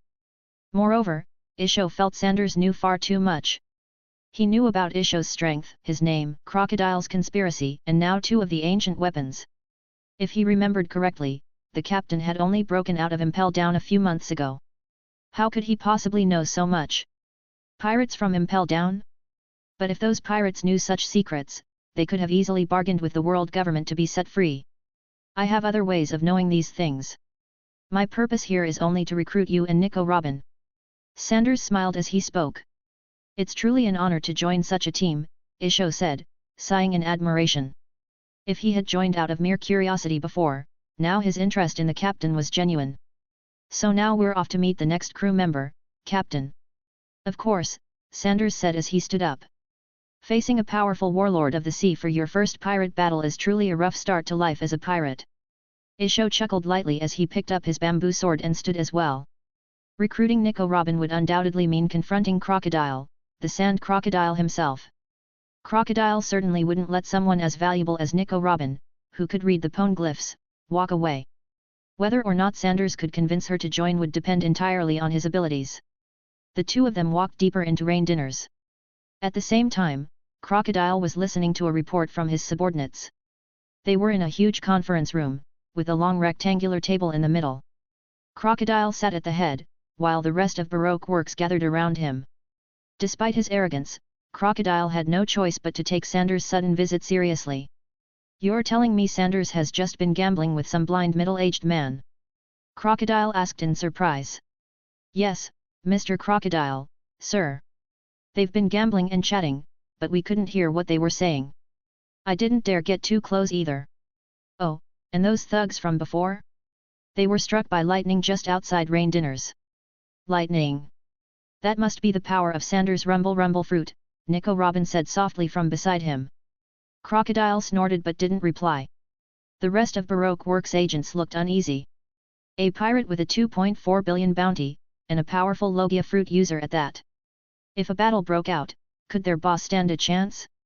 Even though Crocodile was also a Logia user, most of them felt that Sanders, who had defeated Admiral Aokiji, was clearly stronger. Just then, a message came from a subordinate. Sanders wanted to meet with Crocodile. Everyone in the room visibly tensed. Even Nico Robin had a serious expression. Crocodile was annoyed by the nervousness of his subordinates. Bunch of cowards. Glaring at them, he spoke. Bring Sanders here. I want to see what his intentions are. Following Crocodile's men, Sanders and Isho slowly approached the conference room. Crocodile hadn't ordered them to lead Sanders into one of his traps, as he knew those little tricks wouldn't work on him. As they entered the conference room, Sanders immediately spotted Crocodile in his thick coat. The scar across Crocodile's face gave Sanders an odd urge to slice it open. Standing beside Crocodile was Nico Robin, dressed in a white coat and wearing a hat. The other Baroque Works agents, including Mr. 1, stared at Sanders with tense expressions. Sanders, instead of hunting down the celestial dragons, what are you doing here? Crocodile glanced briefly at Isho before raising his head slightly in an arrogant, defiant manner. Truly a man who fought his battles 50-50. There wasn't a trace of fear in him as he faced Sanders. I came on behalf of my fellow Impel Down inmate, Douglas Bullet, to check in on you, Sanders said, pulling out a chair and sitting down. Isho stood behind him. Bullet. Hearing the name, a fleeting look of surprise crossed Crocodile's face. In his younger days, he had indeed fought against Douglas Bullet. You two are close, I take it. Then why not release him? No way. If he refuses to be part of my crew, why should I let him out? Sanders shrugged. Bullet had been the first pirate he tried to recruit, but it hadn't worked out. What exactly do you want? I don't recall having any business with you, Crocodile said coldly. If you're here to play in rain dinners, you're welcome. But if you have other motives... Crocodile's eyes narrowed, his golden hook tapping on the table. Don't blame me for not being polite. Even though Sanders' bounty was 30 times his own, Crocodile showed no fear. His expression was fierce, his tone full of arrogance. His subordinates were all stunned, not expecting their boss to be so brash when faced with a pirate worth over 2 billion. At the same time, they all kept a wary eye on Sanders, afraid he might suddenly lash out. So arrogant, Crocodile. Sanders grinned. Among the 7 warlords of the sea, Crocodile was certainly one of the most proud and arrogant. In the Paramount War, he had repeatedly refused Doflamingo's offers to join forces, even stating that Doflamingo was not worthy to stand as his equal. No matter who he faced, Crocodile always carried an air of, "Don't mess with me, or I'll take you down." In fact, his behavior during the Paramount War earned him quite a few fans. Sanders crossed his arms and glanced at Nico Robin before saying, "I'm here to recruit a new crewmate." Chapter 52, Sand Crocodile vs. Isho. Goo ha ha ha ha. Sanders, you're not here to recruit me, are you? Crocodile laughed as he touched the golden hook on his left hand. Of course not. Sanders had indeed thought about recruiting Crocodile in the past, but Crocodile trusted no one and would never submit to anyone. It was impossible to recruit him as a crewmate. In the future, even when Crocodile and Mihawk Co founded the Cross Guild under Emperor Buggy, the two were merely business partners. My target for recruitment is her, Nico Robin. Sanders pointed at Robin, who was standing next to Crocodile. Crocodile's face instantly darkened. His previous suspicions had been confirmed. Sanders' goal was indeed Nico Robin. Nico Robin was also stunned. She couldn't understand how Sanders knew she was here and how he recognized her at a glance. The table in front of Crocodile instantly turned to sand and crumbled to the ground. Nico Robin has already joined Baroque Works, she is my comrade. Crocodile growled, glaring at Sanders. Comrade. Ha ha ha ha, Crocodile, someone like you having comrades. Who do you trust besides yourself? Sanders laughed out loud, as if he had heard a hilarious joke.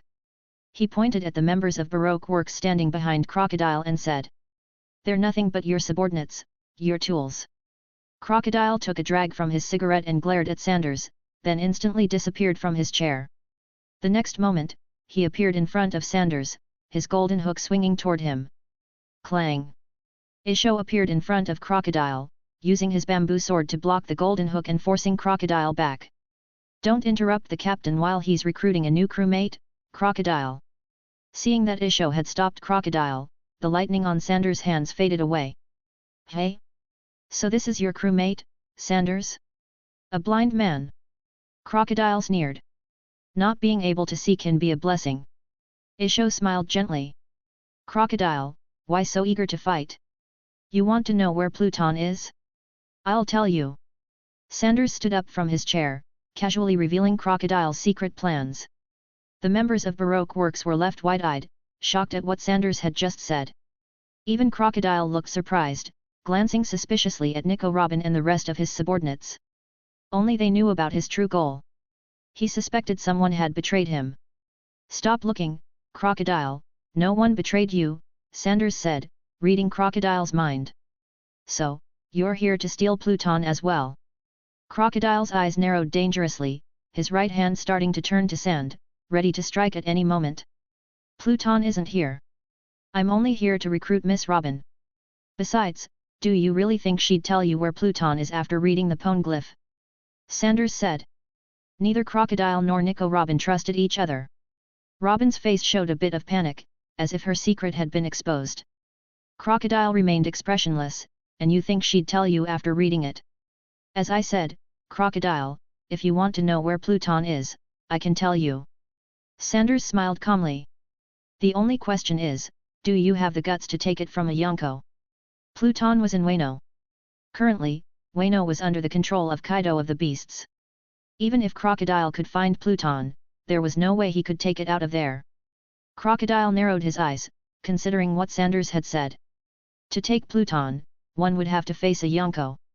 This meant that Pluton was in the territory of one of the Yonko. "But why should I believe you?" "Well, that's up to you." Sanders spread his hands, feigning helplessness. "I've already told you where Pluton is." In fact, Sanders had already given away enough information for Crocodile to figure it out. Searching the Yonko's territory would be far easier than combing through the vast ocean aimlessly. "If you really want, I could also tell you where the blueprints are. Though the world government is already watching them closely, so I doubt you'd have the guts to go after those either," Sanders added. Saying this, Sanders started walking toward Nico Robin. He had been casually chatting with Crocodile up until now, but it was time to formally begin recruiting a new crewmate. "Bastard!" Seeing Sanders approaching Nico Robin, Crocodile cursed and charged toward him. Regardless of whether what Sanders said was true or false, he could not allow Sanders to take Nico Robin away. She was the only person capable of reading the poneglyphs. There was no way he could afford to lose such a valuable asset. Isho stepped in front of Crocodile, his bamboo sword tapping the ground. Crocodile suddenly felt an immense weight pressing down on him, making it difficult to move. His eyes narrowed in surprise as he looked at Isho. Devil fruit user. I underestimated you. Crocodile's expression became serious. Realizing that this blind man was no ordinary opponent, Crocodile's right arm transformed into a sand blade, slashing toward Isho. Isho drew his bamboo sword, instantly coating it with armament Haki. The two clashed fiercely. The battle broke out, and the small meeting room was quickly reduced to ruins as the two continued to fight. Meanwhile, Sanders had already made his way to Nico Robin. Just as he was about to greet her with a smile, Mr. 1, Dawes Bones, charged at him, his arms turning into blades. Don't throw your life away. Sanders kicked Dawes Bones away with ease. Crocodile's subordinates were all unique, but in the grand scheme of things, they were still just small fry. Ignoring Bon Clay and the others who were retreating in fear, Sanders smiled at Nico Robin. Hello, Nico Robin. Chapter 53, The Second Crewmate, Nico Robin. Hello, Mr. Sanders. Nico Robin seemed a bit nervous. The man in front of her was a terrifying figure, someone bold enough to slaughter the celestial dragons. It seems I don't need to introduce myself. So, would you like to become my crewmate, Nico Robin? Sanders smiled as he spoke. Robin hesitated for a moment, glancing in Crocodile's direction. Don't worry, Crocodile isn't a match for Isho. Crocodile was indeed strong, much stronger than when he first appeared in the original story. But he still wasn't on Isho's level. That blind old man possessed the true strength of an admiral, much more impressive than Ryokugyu. It was hard to imagine how Crocodile had been defeated by Monkey D. Luffy, who had just arrived at the Grand Line and didn't even know about Haki. Was it because his will and spirit had been crushed by Whitebeard? Crocodile shared some similarities with Gecko Moria. At least Moria had managed to survive an encounter with Kaido, but 10 years later, he had deteriorated into little more than a has-been. Robin was stunned. Crocodile wasn't a match? Crocodile was one of the 7 warlords of the sea. Yet this man in front of her casually claimed that Crocodile wasn't a match for the blind man. Do I really have a choice? Robin smiled bitterly. Crocodile was already being held off, and the others stood no chance against a pirate with a bounty of 2.4 billion. She didn't even have the right to make a choice. Of course, you have a choice, Sanders replied with a smile. I know you're the sole survivor of O'Hara, and I'm aware of everything you've gone through over the years. You know about O'Hara. O'Hara had been completely erased by the world government, and most people in the world had no idea that such an archaeological sanctuary had ever existed. Of course, and I also know who let you escape. Sanders spoke softly. Robin recalled Sanders' former marine status and his recent battle with Admiral Aokiji, and it suddenly made sense to her. Why are you recruiting me? To decipher the poneglyphs? Robin asked. She didn't bother to mention the kind of forces that would hunt her down. That meant nothing to the man before her. Even the dreaded Buster Call, which had caused her so much suffering, would mean nothing to him. That's part of it. I am indeed interested in the Void Century, Sanders nodded. You said I wouldn't reveal the poneglyph's contents to Crocodile. How do you know whether what I say is true or not? It doesn't matter, Sanders replied. If you don't want to tell me, you don't have to. You're not interested in knowing the location of Pluton? Robin asked curiously. After all, Pluton was one of the 3 ancient weapons, capable of destroying an entire island with a single shot. Even the world government, the Marines, and the Yonko coveted its power. I already told you I know where Pluton is. You don't think I was lying to the sand crocodile, do you? In this day and age, did no one believe the truth anymore? Isho had been much better about it. He believed Sanders without question when he said he knew the whereabouts of both Pluton and Poseidon. At that moment, the building they were in began to collapse. The commotion from Isho and Crocodile's battle was no small thing. Let's continue this outside. Sanders grabbed Robin by the shoulder, and in a flash, they were standing outside on an open field. After taking a moment to regain her composure, Robin asked seriously. You really know the location of Pluton? Not just Pluton, I know where Poseidon is too, Sanders said.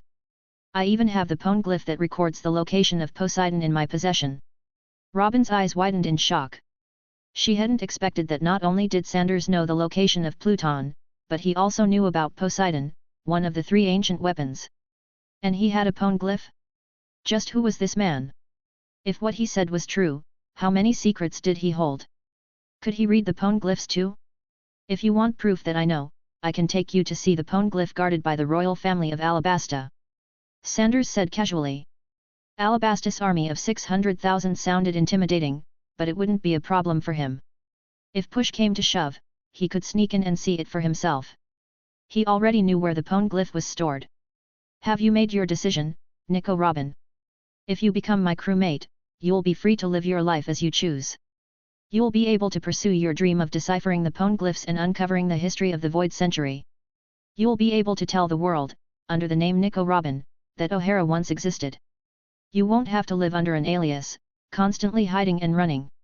You won't have to fear the world government's pursuit. You won't have to fear the buster call. Not even the Marine admirals will be able to harm my crewmates. After listing the benefits of joining, Sanders extended his hand and looked seriously at Nico Robin. To live freely. Nico Robin looked up at Sanders. In the sunlight, his already towering figure appeared even more imposing. She didn't want to live in fear every day. She didn't want to experience betrayal, abandonment, and being sold out at every turn. She wanted to live freely. She wanted to travel to islands and nations openly, like everyone else. She wanted to fulfill her dream of uncovering the lost history. Everything Sanders said was what she had been yearning for deep down. After a long moment, she extended her right hand and placed it in Sanders' large hand. I am willing to become your crewmate. Ha ha ha ha. Sanders lightly grasped Robin's hand and laughed heartily. Then, Miss Archaeologist, let me give you some good news, Saul is still alive. Consider that my gift to you upon our first meeting. Robin stood frozen in place. Memories from long ago resurfaced in her mind. In her ears, she seemed to hear that giant's peculiar laughter once again. Dear shishi, dear shishi. Tears filled her eyes instantly. He's really still alive. Robin's voice was choked with emotion. The name Saul brought back painful memories from her childhood. Of course. He's in Elbaf, and he took the books that the O'Hara scholars saved with their lives there as well. Thank you. Robin covered her face with both hands, tears streaming down uncontrollably. To know that her friend from childhood was still alive was the best news she could have ever received. Chapter 54, Robin's Expectations. After comforting his new crew member, Saunders turned his attention to the battle between Isho and Crocodile. By this time, much of the Rain Dinner's casino had collapsed. The people inside had already fled and were now observing from a distance, trying to figure out what was happening. Isho and Crocodile also emerged from the collapsed building. Crocodile looked a bit worse for wear. His slicked back hair was messy, with a few strands hanging over his forehead, and his clothes now had several cuts. In comparison, Isho fared much better, only having some dust on him. Is that Lord Crocodile? Someone in the crowd exclaimed. What's going on? Is this a pirate invasion? Who's that middle-aged man? It looks like Crocodile is at a disadvantage. Don't be ridiculous. Lord Crocodile is one of the 7 warlords of the sea, recognized by the world government. The distant chatter from the crowd didn't affect the 2 men on the battlefield. It's hard to believe someone as powerful as you has been so unknown on the seas, Crocodile said, biting down on his cigar as he stared at Isho in disbelief. The pressure this man was putting on him was immense, yet he had never heard of him before. Even with Baroque works involved in the intelligence business, he had no information on this blind swordsman. I'm not one for the limelight, Isho responded calmly. This time, he had acted so decisively for 2 reasons. First, because he had just joined the pirate crew, and he needed to show some commitment. Second, he had learned from Saunders about Crocodile's scheme, and he wanted to prevent the country from falling into chaos. Crocodile glanced around, his eyes darkening as he saw the ruins of his meticulously built base. Then, his gaze fell upon Saunders and Nico Robin standing together. Seeing Crocodile looking at him, Saunders smiled and waved. That sight nearly made Crocodile's blood boil. He hadn't done anything to provoke Saunders. He had been minding his own business in his base, eating tomatoes and crocodile meat, dreaming about his future. Then this guy suddenly showed up, attacked, and without a word, took his second in command. To top it all off, his base was now in ruins. And judging by how Robin was standing next to Saunders, it was clear she had already agreed to join him.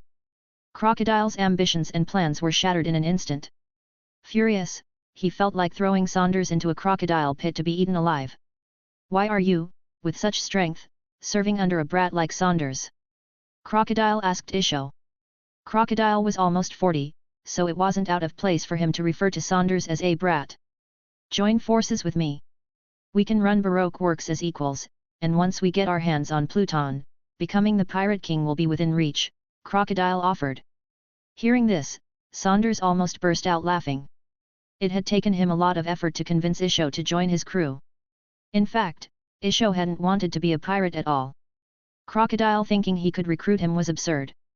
Isho, in particular, was very dissatisfied with the concept of warlords of the sea, pirates who were legally allowed to plunder. "I have no interest in Pluton or becoming the Pirate King," Isho replied softly. Crocodile, seeing that his offer was rejected, attacked without hesitation. "Desert Girasol!" he shouted, summoning 4 massive sand blades with his hands that slashed toward Isho, their force carving a huge trench into the ground. Isho swung his bamboo sword, sending out a massive flying slash in return. The two forces collided mid-air, causing sandstorms and dust to swirl violently. "That man is named Isho. I recruited him today," Saunders said, introducing him to Nico Robin. "You just recruited him today? I've never heard of Isho before," Robin said in surprise, watching the fierce battle between the two men. "Ha ha ha, Isho tends to keep a low profile. He's a very gentle man with a strong sense of justice. He blinded himself because he didn't want to witness the world's evils anymore. He's a man who cares deeply for ordinary people," Saunders explained with a laugh. "So, you don't need to worry about being betrayed or abandoned. To be honest, we're good people," he continued, laughing again. "A man who blinded himself to avoid seeing the world's evil, how admirable," Robin remarked, feeling calmer. "You seem to know Isho well, Captain," she added. "Yeah, I came to Alabasta specifically to recruit the two of you." "It's quite a coincidence that Isho happened to be here," Saunders said. "You can just call me by my name," he added. "I'm pretty easygoing, except when it comes to enemies." "Easygoing?" Robin's lips twitched. This was the man who had destroyed fleets and wiped out entire passenger ships? Easygoing? Even now, Robin was still filled with confusion and fear about her future. After all the betrayals and deceptions she had experienced, it was hard for her to trust anyone. "Once they're done fighting, I'll take you to Alabasta's capital to see the poneglyph," Saunders said. "As I mentioned before, you don't have to tell me what you read if you don't want to." He understood Robin's situation and knew it would take time for her to open up. "Can you read the poneglyphs yourself?" Robin asked, curious. "No, I can't," Saunders admitted, shaking his head. "What I know, I've learned through other means. Once we return from the East Blue, I'll take you to Sky Island. That's our territory, and there's a poneglyph there, along with the ruins of a city from hundreds of years ago," he continued. "Sky Island really exists?" Robin asked in surprise. "Of course it does," Saunders confirmed. He then told her about Shandora. "Amazing! An island that was blown into the sky!" Robin exclaimed, astonished. The wonders of Sky Island and the Shandora ruins filled her with awe. And the thought of 2 poneglyphs there only heightened her anticipation for the journey ahead. At that moment, the battle between Isho and Crocodile was nearing its end. Chapter 55, Go Fight in the New World, Crocodile. In the end, Crocodile was defeated by Isho. Even though he displayed strength far surpassing his original debut in the story, he now lay on the ground, gasping for air. Blood trickled from the corners of his mouth and his forehead, yet the cigar still dangled from his lips. His face was etched with disbelief he had lost to an unknown man. The last time he tasted defeat was against Whitebeard. This blind, middle-aged man was undoubtedly one of the top-tier fighters in the seas. But how had someone like that been recruited by Saunders? Crocodile couldn't wrap his head around it. As the news of Crocodile's defeat spread, both the onlookers and the members of Baroque Works were in shock. Lord Crocodile has actually lost? Who is that middle-aged man? Is he a pirate? Will they come for us next? This is terrifying. Lord Crocodile is a powerful Logia user, how could he be defeated? Not far away, Baroque Works members, led by Mr. 1, stood watch, wary of Sanders and his crew. Should we charge in and rescue the boss? Mr. 1 asked, clutching his chest, several ribs broken from Sanders' earlier kick. Mr. 2 hesitated, as much as I hate to admit it, are you sure we could really save him if we go in? His words made the others fall silent. If their mighty warlord leader couldn't defeat the blind swordsman, what chance did they have? Especially with a pirate worth 2.4 billion berries standing with him. Even if they threw their lives away, they wouldn't stand a chance against those two. Damn it! Nico Robin betrayed the boss. He even gave her the vice president position. Mr. 5 grumbled, picking his nose and glaring at Robin. Sanders and Robin arrived on the battlefield, where Isho stood with his sword resting at his side. His clothes were a bit disheveled, but he had no serious injuries. Robin gazed at Crocodile with complicated emotions. A proud warlord of the sea, now defeated by an unknown opponent. Given Crocodile's arrogance, he must be feeling utterly dejected, she thought. Hey, Crocodile, Sanders called out as he looked down at the defeated man. Is this all the strength you have? A man who once fought Douglas Bullet. Sanders taunted. Bullet trained even while imprisoned in Impel Down. But you? It's been a long time since you've trained seriously, hasn't it? Crocodile sat up, leaning against a rock. If you're going to kill me, then just do it. No need for all this talking, he said without a trace of fear on his face. Long ago, when he first set out to sea, he had already prepared to stake everything. Now, it was just a lost gamble. Why would I kill you? Sanders shook his head. I've already achieved my goal. He had no personal grudge against Crocodile. His purpose for coming here was to recruit crew members, not to get involved in Alabasta's affairs. Besides, Crocodile's scheme had already been exposed. If he still had the audacity to continue his plan to seize the country, he'd soon be shark bait. This was also why Isho hadn't delivered a killing blow. True warriors had their pride. They could be defeated or killed, but they wouldn't stoop to shameful acts. Those who were shameless would be ridiculed by the entire sea. Crocodile, I meant what I said earlier, Sanders added with a smirk. But do you have the guts to challenge the Yonko in their own territory? Staying here in the first half of the Grand Line won't get you anywhere. Go to the New World and fight.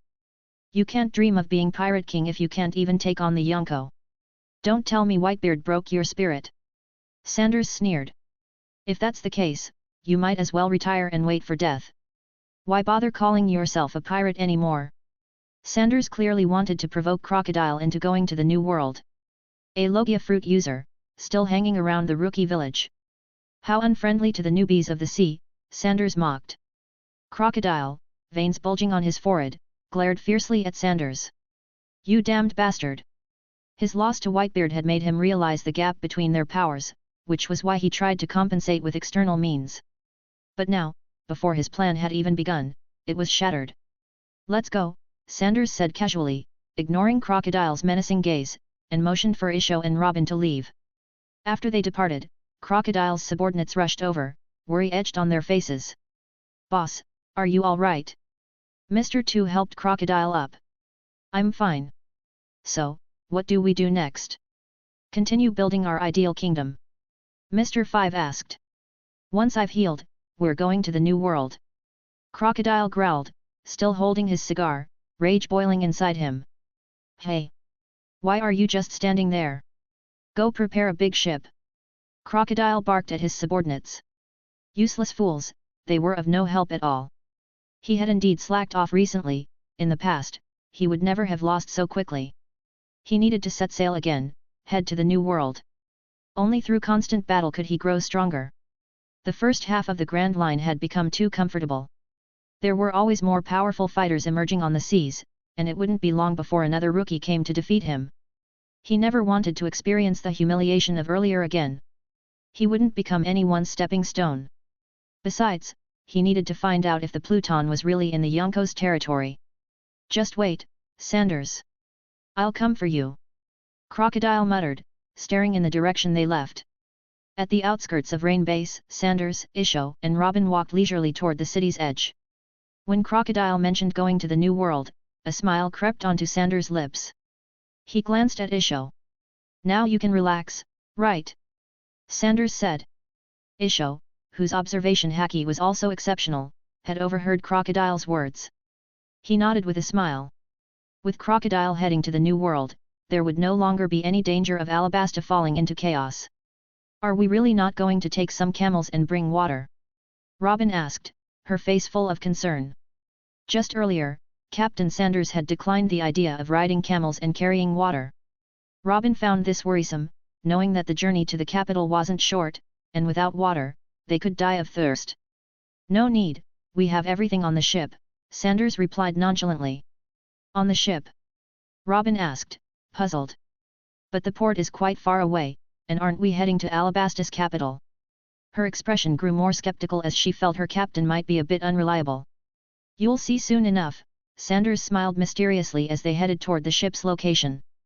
Before long, Robin's jaw dropped as she saw the ship in the middle of the desert. She never would have guessed someone could bring a ship here. You didn't carry the ship all the way here, did you? Robin asked, shocked. Of course not. Our ship can fly. Sanders laughed heartily. Isho chuckled as well, a flying ship? Seems our captain has quite a few secrets. He was becoming more and more intrigued by Sanders.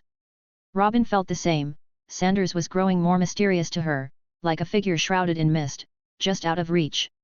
Come aboard. There are plenty of empty rooms. Robin, you can take a room on the second floor. Isho and I will stay on the first, Sanders said as he leaped onto the ship. Once aboard, Isho, being blind, chose a room and then lay on a deck chair to rest. Meanwhile, Robin explored the ship's interior, her eyes filled with curiosity.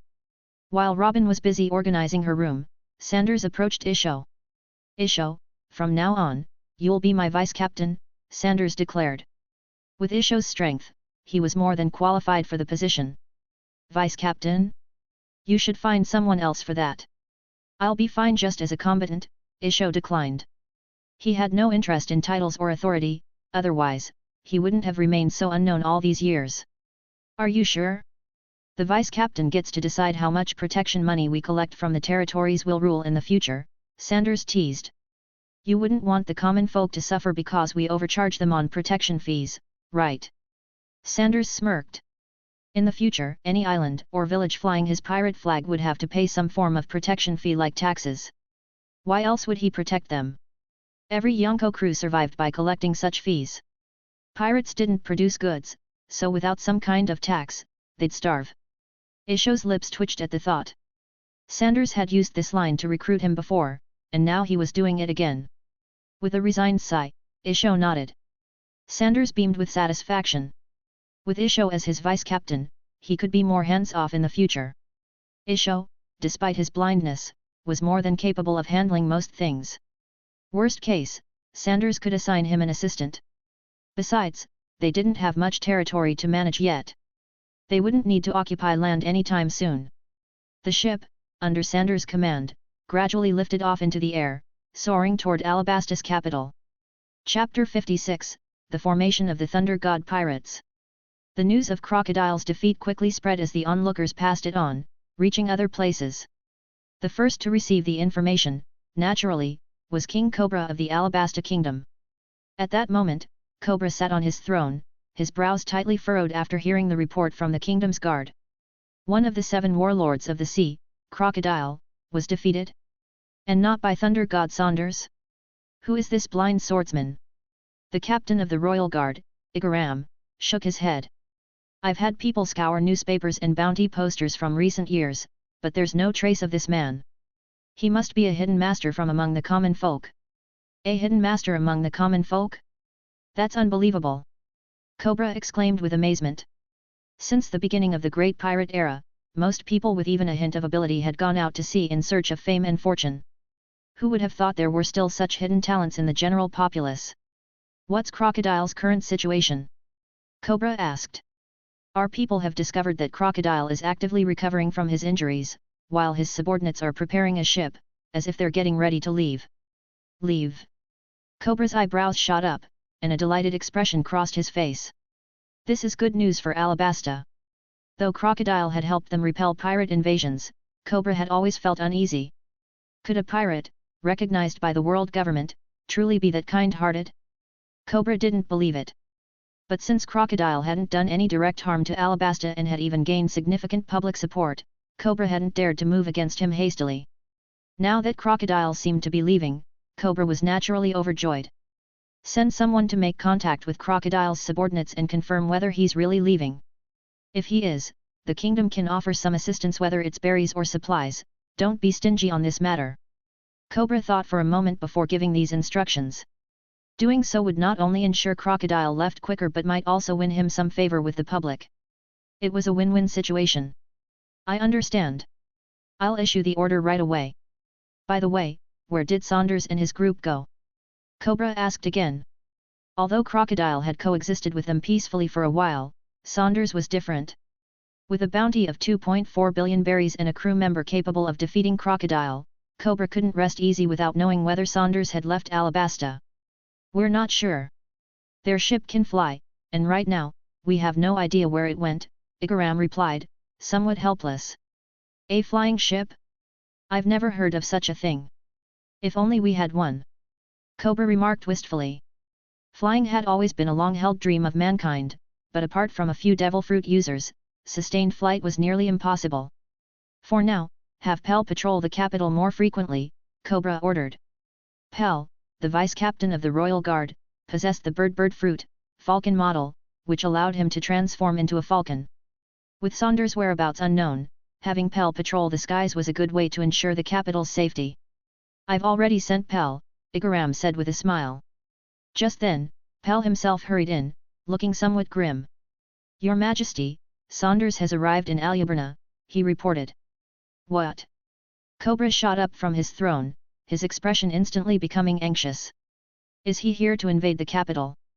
Igaram, if Saunders attacks the palace, you must take Vivi and flee. Inform the army and prepare for battle. Have the deadly waters ready. If Saunders harms any civilians, we must protect the people, even if it costs us our lives. Cobra issued orders rapidly.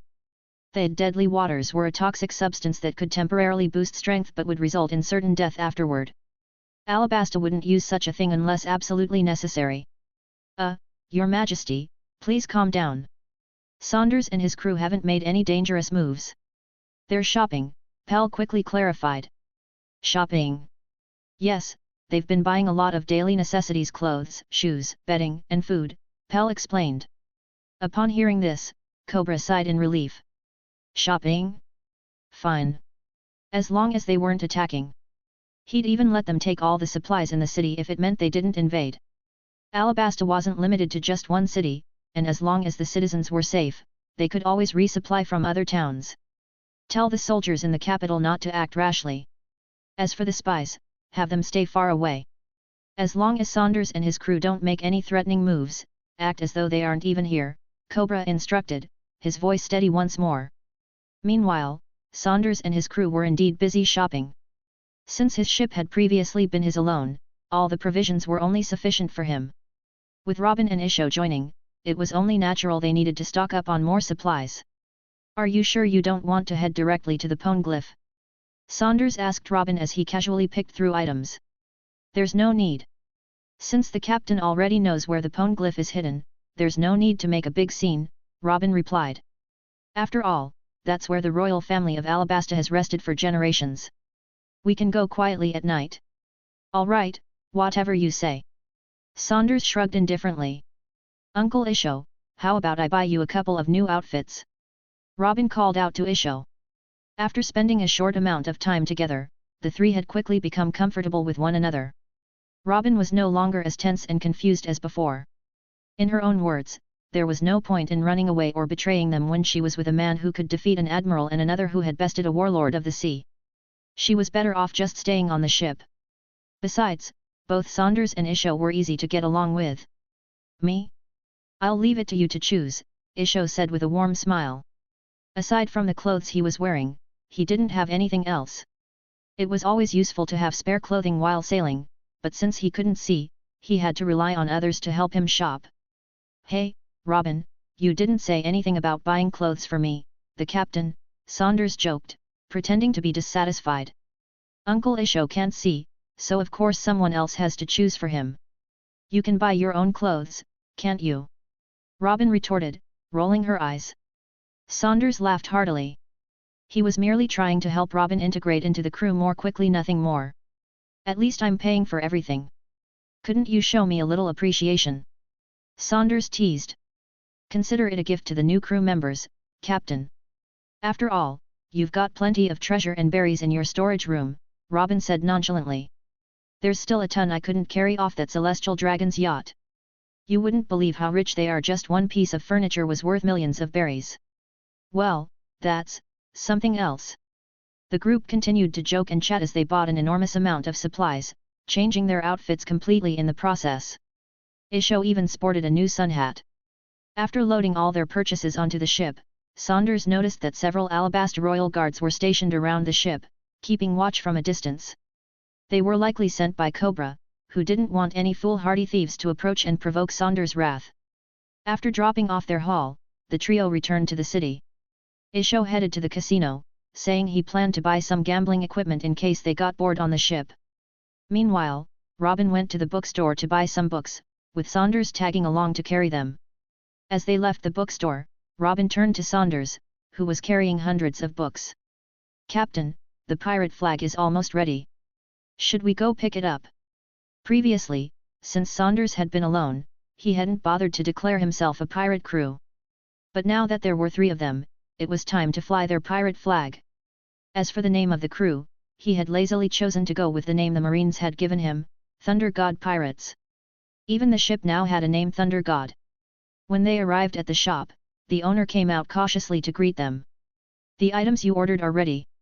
Saunders hadn't asked for much, just a pirate flag and a sail with a skull design. The design was simple, a bolt of lightning striking down onto a skull. After paying, Saunders and Robin returned to the Thunder God. Isho hadn't returned yet, so while Robin tidied things up, Saunders hoisted the pirate flag and painted their symbol onto the ship. By the time Isho came back, laden with gambling gear, they all sat down for a nice meal on the ship, preparing to head to Poneglyph under the cover of night. Chapter 57, Secrets of Ancient Weapons. Night fell, and the evenings in Alabasta were somewhat chilly. The royal guards that Cobra had sent were yawning while standing far from the Thunder God ship. After a day of surveillance, they had let down their guard around Saunders and his crew, gathering in small groups to pass the time with casual chatter. Suddenly, one of the guards collapsed without warning. Soon after, all of the guards fell to the ground, unconscious. In the shadows of the night, Saunders, Robin, and Isho emerged. They were headed to the Tomb of the Kings on the western side of the palace. After neutralizing the guards, the group quietly moved toward the temple. Before long, they arrived at the tomb. Where is the Poneglyph hidden? Robin asked curiously, scanning the surroundings but finding no sign of the ancient stone text. Relying on his memory, Saunders walked up to a pillar carved with the image of a catfish-headed figure. With a gentle push, he rotated it, revealing an entrance on the ground. A hidden staircase? I see. Even if you searched all of Alabasta, it would be nearly impossible to find this without Cobra personally revealing its location, Robin realized, nodding in understanding. At the same time, she couldn't help but feel curious. How did Saunders know about such a secret place, one that only the kings of Alabasta would be aware of? You can go down and take a look yourself, Saunders said, turning to Robin. You're not coming in? Robin asked. I don't need to see it, and Isho can't see, so it's better if you go on your own, Saunders replied, tossing a lamp shell, one of the many varieties of dials he had collected from Skypia, over to Robin. Catching the lamp shell, Robin didn't hesitate and descended into the hidden stairwell. Saunders and Isho remained outside, gazing at the night sky in boredom. Captain, isn't this supposed to be a place only Cobra knows about? How did you come to know of it? Isho asked, curious. Special sources, Saunders replied casually. He couldn't exactly admit it was because he had read the original story. Isho didn't press further. Some things, he figured, would become clear in time. After a while, the sound of footsteps echoed from the stairwell. Robin emerged, holding the lamp shell in her hand. Saunders rotated the pillar back to its original position, causing the hidden staircase to disappear. Clapping his hands together, he said, "All right, let's head back and get a good night's sleep. Tomorrow, we set sail for the East Blue." Without saying another word, the group made their way back toward the Thunder God ship in silence. However, just before they arrived, Robin couldn't contain her curiosity any longer. "Captain, aren't you at least a little curious about the whereabouts of Pluton?" she asked. "Hey!" Sanders turned to her, feigning surprise. "Robin, you don't still think I'm lying, do you?" he asked. "I really do know where Pluton is. It's in Wano country." Robin's eyes widened in shock. "You really know?" she asked in disbelief. Up until now, she had thought Sanders was just making things up. "Of course. I told you, Pluton is in the Four Emperors' territory," Sanders explained patiently. "Wano country is currently under the rule of Kaido of the Beasts." Seeing his nonchalant expression, Robin couldn't believe it. She had been doubtful of his words all along. "And you also know where Poseidon is?" she asked cautiously. Sanders nodded. Poseidon, the name itself suggests it's closely connected to the ocean. "Naturally, Poseidon is located on Fishman Island," Sanders said with certainty. "Fishman Island?" Robin exclaimed in surprise, but then quickly realized it made sense. The only place closely tied to the sea and the Sea Kings would be Fishman Island. "What exactly is Poseidon?" Robin asked, her curiosity piqued. She only knew that Pluton was a super battleship, but she had no clue about Poseidon. Poseidon is also called the King of the Sea Kings. It's an ability that allows one to communicate with Sea Kings, Sanders explained vaguely. "Communicate with Sea Kings?" Robin exclaimed in shock before quickly covering her mouth. Even Isho raised his head in surprise. They were both well aware of what Sea Kings were, massive creatures that lived in the ocean. Most Sea Kings were hundreds of meters long, but some of the larger ones could grow to several thousand meters. If someone could communicate with and command these Sea Kings, even the Marines wouldn't stand a chance. The Sea Kings could destroy anything on the sea. "This is unbelievable. The power to command such colossal creatures really exists," Robin exclaimed after calming down. "No wonder it's called Poseidon, it feels even more powerful than Pluton." "Each has its own strengths," Sanders replied softly. "Pluton is dormant in Wano country, and it's incredibly difficult to retrieve or awaken it. Poseidon's power isn't easily controlled either." Sanders knew that Shirahoshi, the mermaid princess, was Poseidon, but at the moment, she wasn't in a position to wield that power. She was far too timid. However, once Sanders acquired the powers of the float fruit, which would allow him to make entire islands float, he planned to head to Fishman Island and recruit Shirahoshi. Then, with his derivation of all things ability, he would further hone Poseidon's powers. "Captain, are you planning to claim both Poseidon and Pluton?" Robin asked. "Even though I know where Pluton is, retrieving it and waking it up are two entirely different challenges. It might just end up as a decoration," Sanders said with a smile. "As for Poseidon, once we reach Fishman Island, she will become our newest crew member." "A new crew member?" Robin was taken aback. "Captain, are you saying that Poseidon is a person or, rather, a living being?" Up until now, Robin had always thought that Poseidon, like Pluton, was an object or a tool. She never expected that Poseidon would be a living entity. "Poseidon is the mermaid princess, Princess Shirahoshi," Sanders revealed. "Once every few hundred years, a mermaid princess is born who can communicate with the Sea Kings and inherit the name of Poseidon." Sanders didn't hold back in sharing this information. It wasn't something that could be hidden for long. Despite Robin and Isho having only recently joined his crew, Sanders already trusted them greatly. By sharing such an enormous secret, he hoped they would recognize him as a trustworthy captain sooner. A mermaid princess, Princess Shirahoshi. Robin was overwhelmed by the flood of revelations. At just over 20 years old, her mind was spinning from all the secrets she had just learned. Neither she nor Isho had expected Sanders to disclose such monumental information so freely. In that moment, both Robin and Isho fully accepted Sanders as their captain. For him to share such critical secrets with them proved that Sanders was indeed someone they could trust. Chapter 58, Isho's Bounty, The Meaning of Waiting. At Marine Headquarters. Sengoku sat in his office, processing paperwork. A Marine Rear Admiral knocked on the door and walked in. "Fleet Admiral Sengoku, we've received news from Alabasta.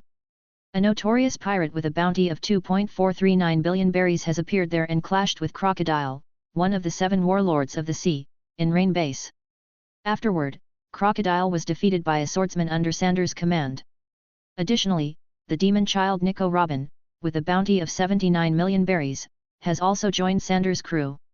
The Rear Admiral quickly summarized the events involving Sanders in Alabasta and handed the detailed report to Sengoku. Ever since Sanders slaughtered a celestial dragon and defeated Admiral Aokiji, his intel had become a top priority, even higher than that of the four emperors. Although the four emperors were powerful and had vast territories, they didn't target celestial dragons, nor did they cause trouble recklessly. Sanders, however, was different. He was fearless, with no limit to what he might do. Sengoku wouldn't be surprised if Sanders attacked the Holy Land, Marie Joyce, someday.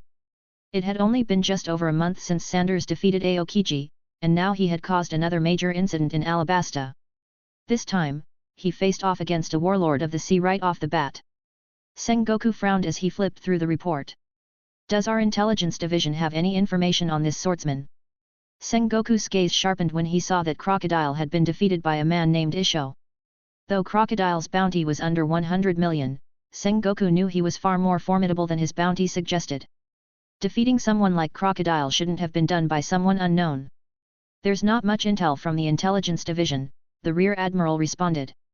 We only know that his name is Isho, a swordsman, and he appears to have a Paramecia-type devil fruit ability related to gravity. We couldn't find any record of him fighting before this. The Marines' intelligence division was highly efficient, managing to gather Isho's name and even deducing his potential devil fruit ability from his battle with Crocodile. A gravity-based devil fruit, hey? Another troublesome one. It seems Sanders recruited quite an impressive guy, though I wonder how they met. And Nico Robin. Why would Sanders recruit her? What is he planning? Sengoku's expression grew heavy as he read about Nico Robin. She, too, was a dangerous individual, with her goal being to uncover the secrets of the Void Century. Now, aligned with Sanders, the threat level was even higher. A flying ship. Suddenly, Sengoku noticed a part of the report mentioning that Sanders had a ship capable of flight. This discovery left Sengoku momentarily at a loss. If Sanders had a ship that could fly, how could they ever capture him? It would be like when Shiki, the Golden Lion, escaped. Had he not attacked Marineford, the Marines might never have caught him. Continuing through the report, Sengoku came across the announcement of the founding of the Thunder God Pirates. His heart was filled with mixed emotions. A former Marine prodigy had now hoisted his own pirate flag. Immediately issue a bounty for Isho of the Thunder God Pirates. Set it at 1.9 billion berries. Sengoku ordered as he stared at Isho's photo.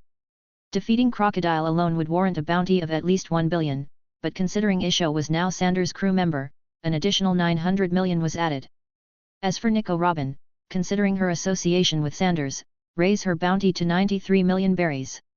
Even though Robin hadn't done anything in Alabasta, her bounty increased by over 10 million simply because of her affiliation with Sanders. Yes, Fleet Admiral. The Rear Admiral saluted and left. Sanders' bounty remained unchanged since he hadn't really done anything this time other than kicking away a minor henchman. The founding of the Thunder God Pirates caused quite a stir across the seas, not because the pirate crew was newly formed. Many had already anticipated that Sanders would eventually start his own crew, but because of Isho defeating Crocodile. The title of a warlord of the sea carried a lot of weight. Over the years, many had challenged them for fame, but none had succeeded. Now, Isho had defeated Crocodile and instantly became a pirate with a bounty close to 2 billion berries, drawing considerable attention. Gururera. That sand-playing Crocodile got defeated. Whitebeard laughed heartily aboard the Moby Dick as he read the newspaper. First bounty at 1.9 billion? Seems that little lightning brat has recruited some good companions. Onororora. Thunder God Pirates? Is Sanders forming his own crew? Kaido, reeking of alcohol, chuckled drunkenly. Come to the New World. I'll avenge Jack. Let's see if your lightning can do more than tickle me. Since Sanders had defeated Aokiji, people had begun to compare him to the four emperors. Although he had yet to challenge any of the four directly and was still traveling alone, many viewed him as a potential fifth emperor. Nonetheless, despite this lack of a formal title, Sanders had garnered a considerable following. Many pirates expressed their desire to join Sanders' crew, hoping to help him contend for the title of the fifth emperor and eventually become the Pirate King. Many believed Sanders had the best chance to become the Pirate King due to his youth. He was not yet 20 years old, making him the youngest top-tier fighter on the seas. Isho's addition to the Thunder God Pirates only strengthened his supporters' enthusiasm. However, Nico Robin didn't attract much attention in this uproar. Most people in the world didn't even know what the poneglyphs were. And even among those who did, very few knew that Nico Robin could read them. Hence, Robin, with her 93 million berries bounty, was largely overlooked. Some of Sanders' supporters were dissatisfied with Robin's bounty, which was less than 100 million berries, feeling that she was unworthy of being Sanders' second crew member. The discussions about Sanders were all over the sea, but at this moment, they were floating on the ocean. Since the wind was strong while flying in the air, after a brief discussion, they decided to sail on the sea once the waters were calm. Sanders and Isho were on the first floor deck, playing dice. There was no other option. Isho had a bit of a gambling addiction, and he would often drag Sanders to play with him. Meanwhile, Robin was on the second floor balcony, busy learning armament Haki and observation Haki. She knew that without these skills, the Thunder God pirates might be laughed at by others if they had to fight another crew, and it turned out some of them couldn't use Haki.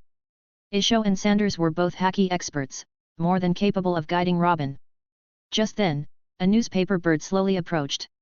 Robin paused her training, wiped the sweat from her face, and waved to the bird. The bird flapped its wings and landed on the second floor railing. Robin took out 100 berries, handed it to the bird, and gently patted its head, making the bird unusually obedient. "Off you go," Robin said with a soft smile, waving her hand before opening the newspaper. 2 bounty posters immediately fell out. "Isho, you've got a bounty now," she said, tossing Isho's bounty poster down to the first floor deck. Sanders quickly flashed over to catch the bounty and returned to his seat. "Oh, 1.9 billion berries. Sengoku is really underestimating my first mate," he said. "Isho, your bounty should be at least 2 billion. Blind swordsman. Sengoku really isn't good at coming up with names." Sanders glanced at it, then casually tossed the bounty poster aside. Isho smiled and opened the dice cup. "Big, I win," he said. Sanders glanced at the dice, already a little tired of these gambling sessions, where he had to help Isho due to his blindness. There was no excitement anymore. He decided that he needed to recruit another crew member soon so they could play mahjong instead. With mahjong, Isho wouldn't need anyone to help him read the tiles, and he could play by feel. It's worth noting that there was mahjong in the world of pirates, saving Sanders the trouble of teaching them a new game. "Captain, we're approaching Twin Capes. Should we prepare to lift the ship?" Robin looked ahead and asked. Due to her vast knowledge, Robin was temporarily acting as the Thunder God's navigator. "Got it," Sanders responded. Don't ask why Sanders was taking this route instead of directly crossing the calm belt. He had never seen the reverse mountain and wanted to witness the wonders of the pirate world firsthand. Before joining the Marines, he had lived in the Sabayati archipelago. After enlisting, most of his missions had been near Marine headquarters, so he had never traveled to the Four Seas or the New World. As they neared Twin Capes, Sanders immediately noticed the whale repeatedly crashing into the red line. "What a huge whale! Is that an island whale? Why is it ramming its head and injuring itself?" Robin asked, curious as she looked at the whale. "Laboon. Maybe it's missing a friend," Sanders said with a smile. He didn't intend to recruit Brooke this time, as his journey hadn't passed through the Florian Triangle, and he didn't want to poach too many of Luffy's future crew members. However, he thought it wouldn't hurt to bring some news to Laboon, and he also wanted to meet an old friend of Rayleigh's. "Captain, how do you always know so much? Didn't you say you've never been here before?" Robin asked, now accustomed to Sanders' knowledge of many secrets. "Haha, well, I know a little bit," Sanders laughed heartily, deciding to reveal the story of Laboon and the Rumber Pirates to the two of them. "What an amazing friendship," Isho remarked, clearly moved. For someone who had witnessed much of the world's filth and evil, stories like this touched him deeply. "Where did you hear this story, Captain?" Robin asked curiously. "There's one surviving member of the Rumber Pirates, well, barely surviving. We can call him half a person, I suppose," Sanders replied with a chuckle. "Come on, let's meet the doctor from the Pirate King's crew, and let him know how Rayleigh is doing." They approached Laboon, and compared to the massive whale, the Thunder God pirate ship was like a tiny ant. Laboon's movements created waves that rocked the ship, so Sanders used his powers to lift the ship into the air. After a while, Laboon calmed down. Sanders knew this was because the Pirate King's doctor, Crocus, had administered a sedative to the whale. Just as Sanders was considering how to enter Laboon's stomach, a figure emerged from the whale's body. The man had grey hair, glasses, and a flower-like decoration on the back of his head. It was none other than Crocus, the ship doctor of the Pirate King. Sanders controlled the Thunder God ship to float towards him. Crocus was momentarily stunned when he saw a flying ship, then turned his gaze toward Sanders and the others. "Looks like some important figures have arrived today," he said, clearly recognizing Sanders and his crew. "Hello, I'm a friend of Rayleigh's," Sanders greeted him. "A friend of Rayleigh, hey? So that old guy is still alive," Crocus said with a sigh. "Very much alive. He's living in the Sabayati archipelago as a coding mechanic, often selling himself to slave traders for booze money." "Ha ha ha, that sounds just like him," Crocus laughed. "Next time you see him, be sure to give him my regards." Hearing news of his old friend seemed to lighten Crocus' mood. "No problem," Sanders nodded. "Oh, and I have another piece of news for you, about the Rumber Pirates." Sanders pointed at Laboon, who was still near Crocus' feet. "One member of the Rumber Pirates is still alive, Brooke, the afro-haired swordsman and musician." Crocus was taken aback by this revelation. After more than 40 years, he had long believed that the entire crew of the Rumber Pirates had perished somewhere in the Grand Line. After all, if they had survived, they would have surely returned to see their friend, Laboon. "He's really alive?" Crocus asked, still in disbelief. "He's alive, though his condition is rather unique," Sanders replied, explaining everything he knew about the Rumber Pirates and Brooke's current situation. "The Rumber Pirates never forgot their promise to Laboon. One day, Brooke will return here and fulfill the promise they couldn't keep. So, you should tell Laboon this," Sanders added with a smile. "Maybe that will stop him from ramming into the Red Line." "Thank you for bringing this news. I think Laboon will be very happy," Crocus said gratefully. He didn't ask why Sanders hadn't brought Brooke out of the Florian Triangle. After all, those who set sail must bear responsibility for their own actions, and no one was obligated to help others without reason. In the future, Brooke will find new companions and set sail again, and one day, he will return here to fulfill their promise, Sanders continued. "Well, that's all I had to say. You can tell Laboon the news. I've got to be going now." With that, Sanders bid farewell to Crocus and left, eager to witness the marvel of Reverse Mountain. After the group departed, Crocus immediately relayed the news to Laboon. Laboon let out a joyful roar toward the sky. Having a clear purpose again, Laboon no longer rammed into the Red Line. For Laboon, losing the meaning of waiting had been the most terrifying thing, but now, his waiting had purpose once more. Following Crocus' advice, Laboon began to rest and heal, quietly waiting at Twin Capes for the return of his friends, hoping for the day when he could reunite with them. After mending this small piece of regret, Sanders steered the Thunder God Pirates toward Loguetown. The place where Roger was executed was a sight he felt was worth visiting after all, an old friend was waiting for him there. Chapter 59, Loguetown and Smoker. Loguetown, the city of beginnings and ends. The Thunder God Pirates sailed into the harbor, arriving at this significant town. As per his usual habit, Sanders used his fusion fruit ability to completely seal off his room and the storage area holding his wealth and treasures. After all, this was his entire fortune. Among the treasures was the highly valuable Logia-type Rumble fruit. He couldn't afford to let it be stolen. "Captain, are you sure it's okay not to leave someone behind to guard the ship?" Robin asked, a little uneasy. She wasn't aware that Sanders had a Logia-type devil fruit, but the mountain of treasures in the storage room alone was enough to make her concerned. "No need. Just bring some money with you for spending.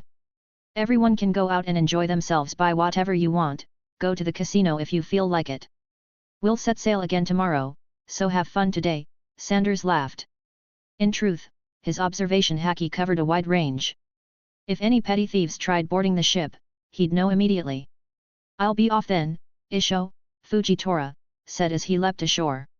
Hearing Sanders announce free time, he was quick to leave. Sanders didn't want to gamble with him, and Isho himself felt that constantly betting with one person wasn't that enjoyable either. Now that they were finally in a bustling town, he intended to indulge his gambling habits. Robin smiled lightly and jumped ashore as well. Sanders wasn't worried about her safety. In all of Loguetown, only Smoker could pose a threat to her, the rest were just small fry. Besides, Robin had been surviving on the seas for over a decade. She was more than capable of taking care of herself. Speaking of the East Blue, the pirates there were really unlucky. Not only did they have to deal with the occasional visits from marine hero Garp, but they also had to face a Logia user if they wanted to enter the Grand Line. No wonder the East Blue was considered the weakest of the four seas. Encountering a Logia before even reaching the Grand Line would make anyone surrender. The smoke fruit wasn't particularly powerful, but it depended on the opponent. A group of people who didn't know about sea prism stone or armament Haki could only wait for death when faced with a Logia user. Sanders strolled through the bustling streets of Loguetown. After taking a glance at the execution platform where Roger had been executed, he randomly chose a tavern and sat down. He believed that the Marines would soon come looking for him.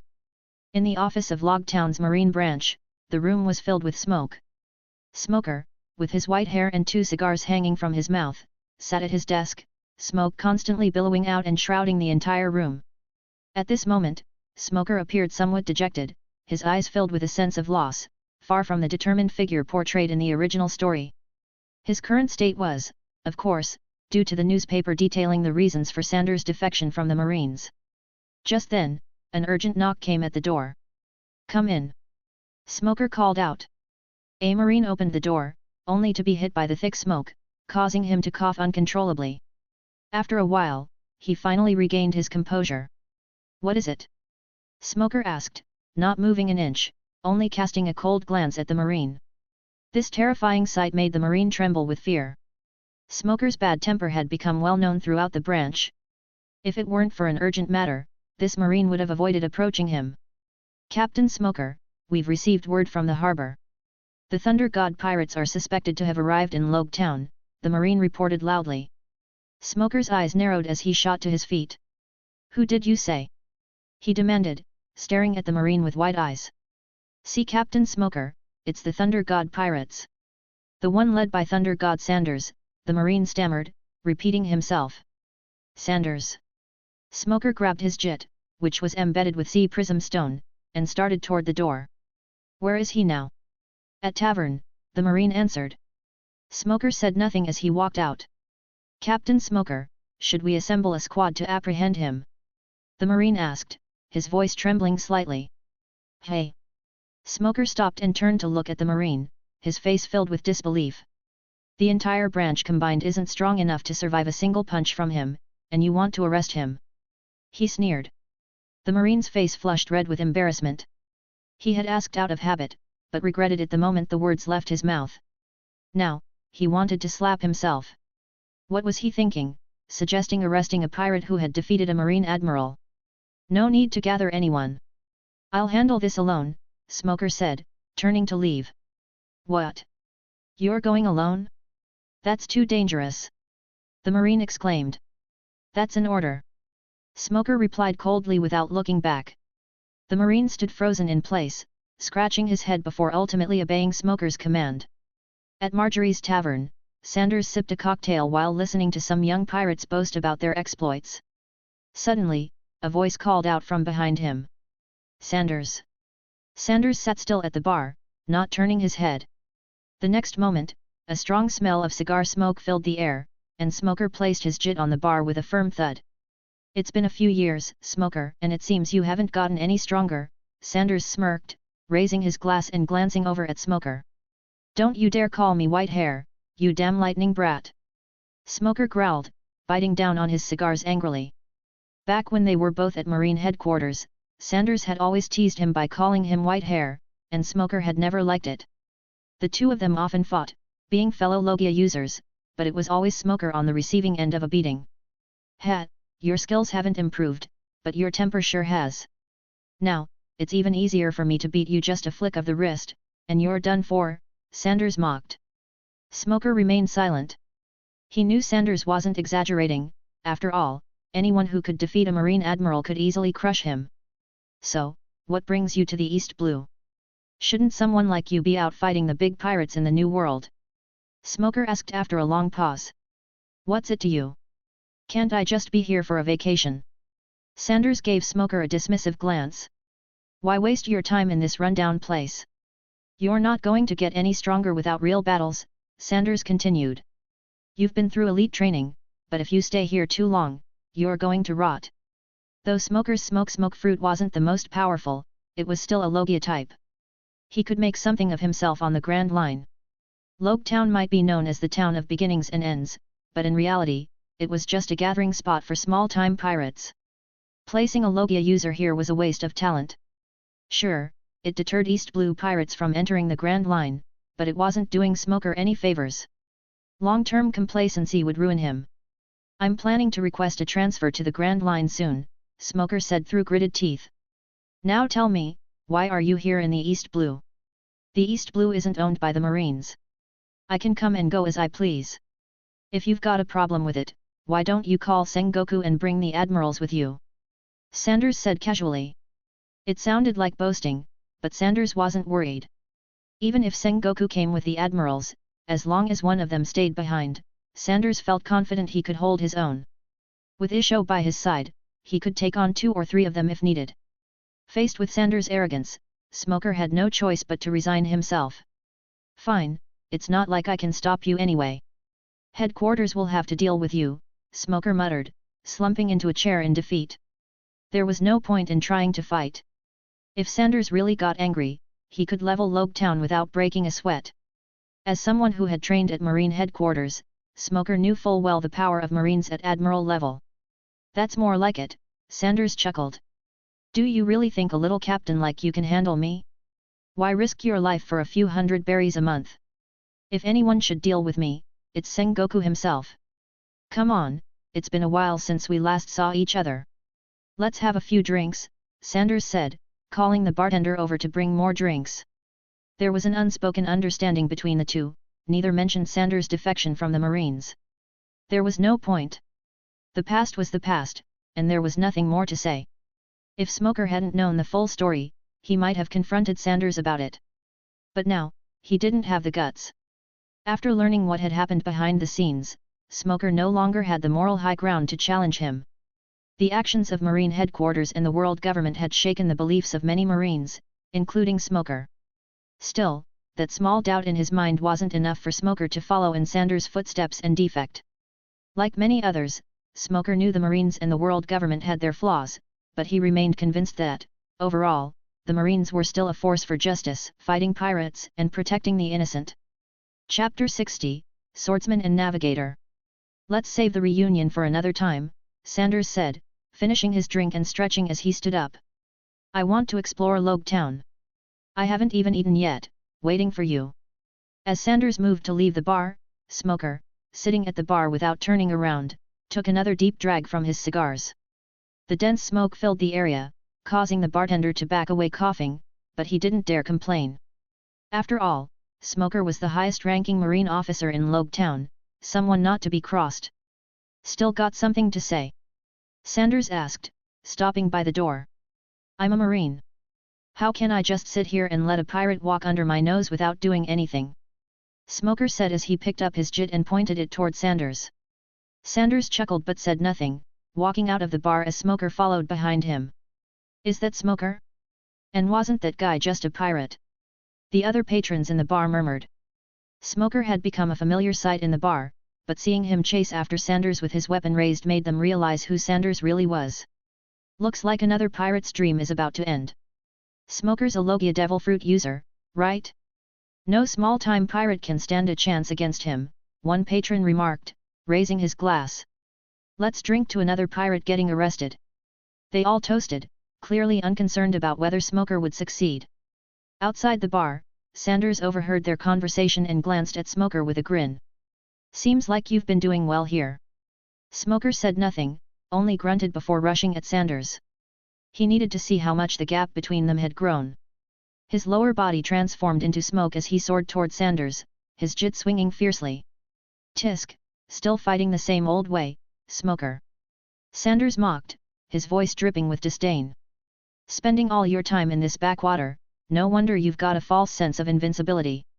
Sanders' leg, imbued with Haki, shot out with immense force. His kick shattered Smoker's jit with ease and continued straight into Smoker's torso. So fast. Smoker's eyes widened in shock as the kick connected before he could react. Smoker's large frame was sent flying, crashing into a nearby stall and rolling onto the ground. Blood spurted from his mouth as the surrounding vendors and townspeople fled in panic. Experience had taught the people of Loguetown never to stick around when a fight broke out. You're too weak, Sanders said dismissively, pointing at the destroyed stall. Oh, and make sure you pay for the damage. Without another word, Sanders turned and walked away. Smoker, clutching his chest in pain, watched him leave, his expression dark. Damn it! The gap has gotten this big. Smoker muttered, feeling a wave of frustration wash over him. He didn't even use his rumble fruit powers. Despite his rigorous training, which was more intense than in the original story due to his friendship with Sanders, Smoker still found himself leagues behind. The residents of Loguetown trusted him, but compared to Sanders, the difference was like night and day. Captain Smoker. Several Marines patrolling nearby rushed over after hearing the commotion. Captain, did you encounter an enemy? Should we gather the Marines to capture them? One of the Marines asked, clearly concerned.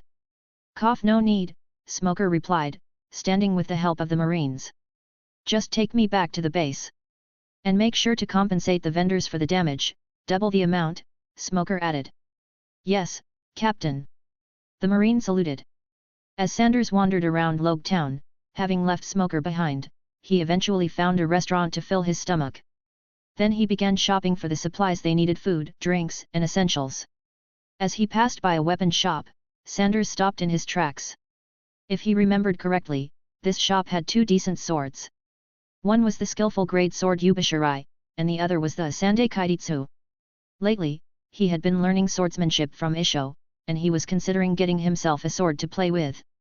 It didn't suit his image to always act like a brute, swinging his fists around. Since he was on the same ship as Isho, Sanders naturally wouldn't pass up the opportunity to learn from him. By now, he had become a swordsman capable of unleashing flying slashes. Similarly, Sanders wasn't going to miss out on mastering Isho's Paramecia-type gravity devil fruit either.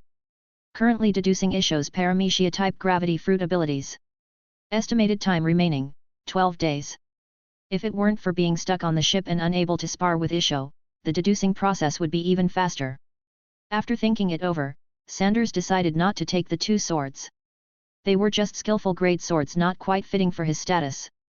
One of the reasons he came to the East Blue was to find Golden Lion Shiki, who happened to have two excellent swords, Odo and Kagurashi. To be treasured by a pirate as renowned as Shiki, these two swords were at least of the great grade category. Sanders left the weapon shop and returned to the ship with the supplies. By then, Robin had already returned and was sitting on the second-floor balcony reading a book. Isho was still nowhere to be seen. They were set to sail the next day, so it was likely that Isho would return by morning. Sure enough, when the sun rose, Isho appeared at the harbor, tapping his staff on the ground as he walked. They set sail, and Sanders headed toward their next destination, Kokoyasi village. He needed to find a navigator for their crew. Thanks for listening.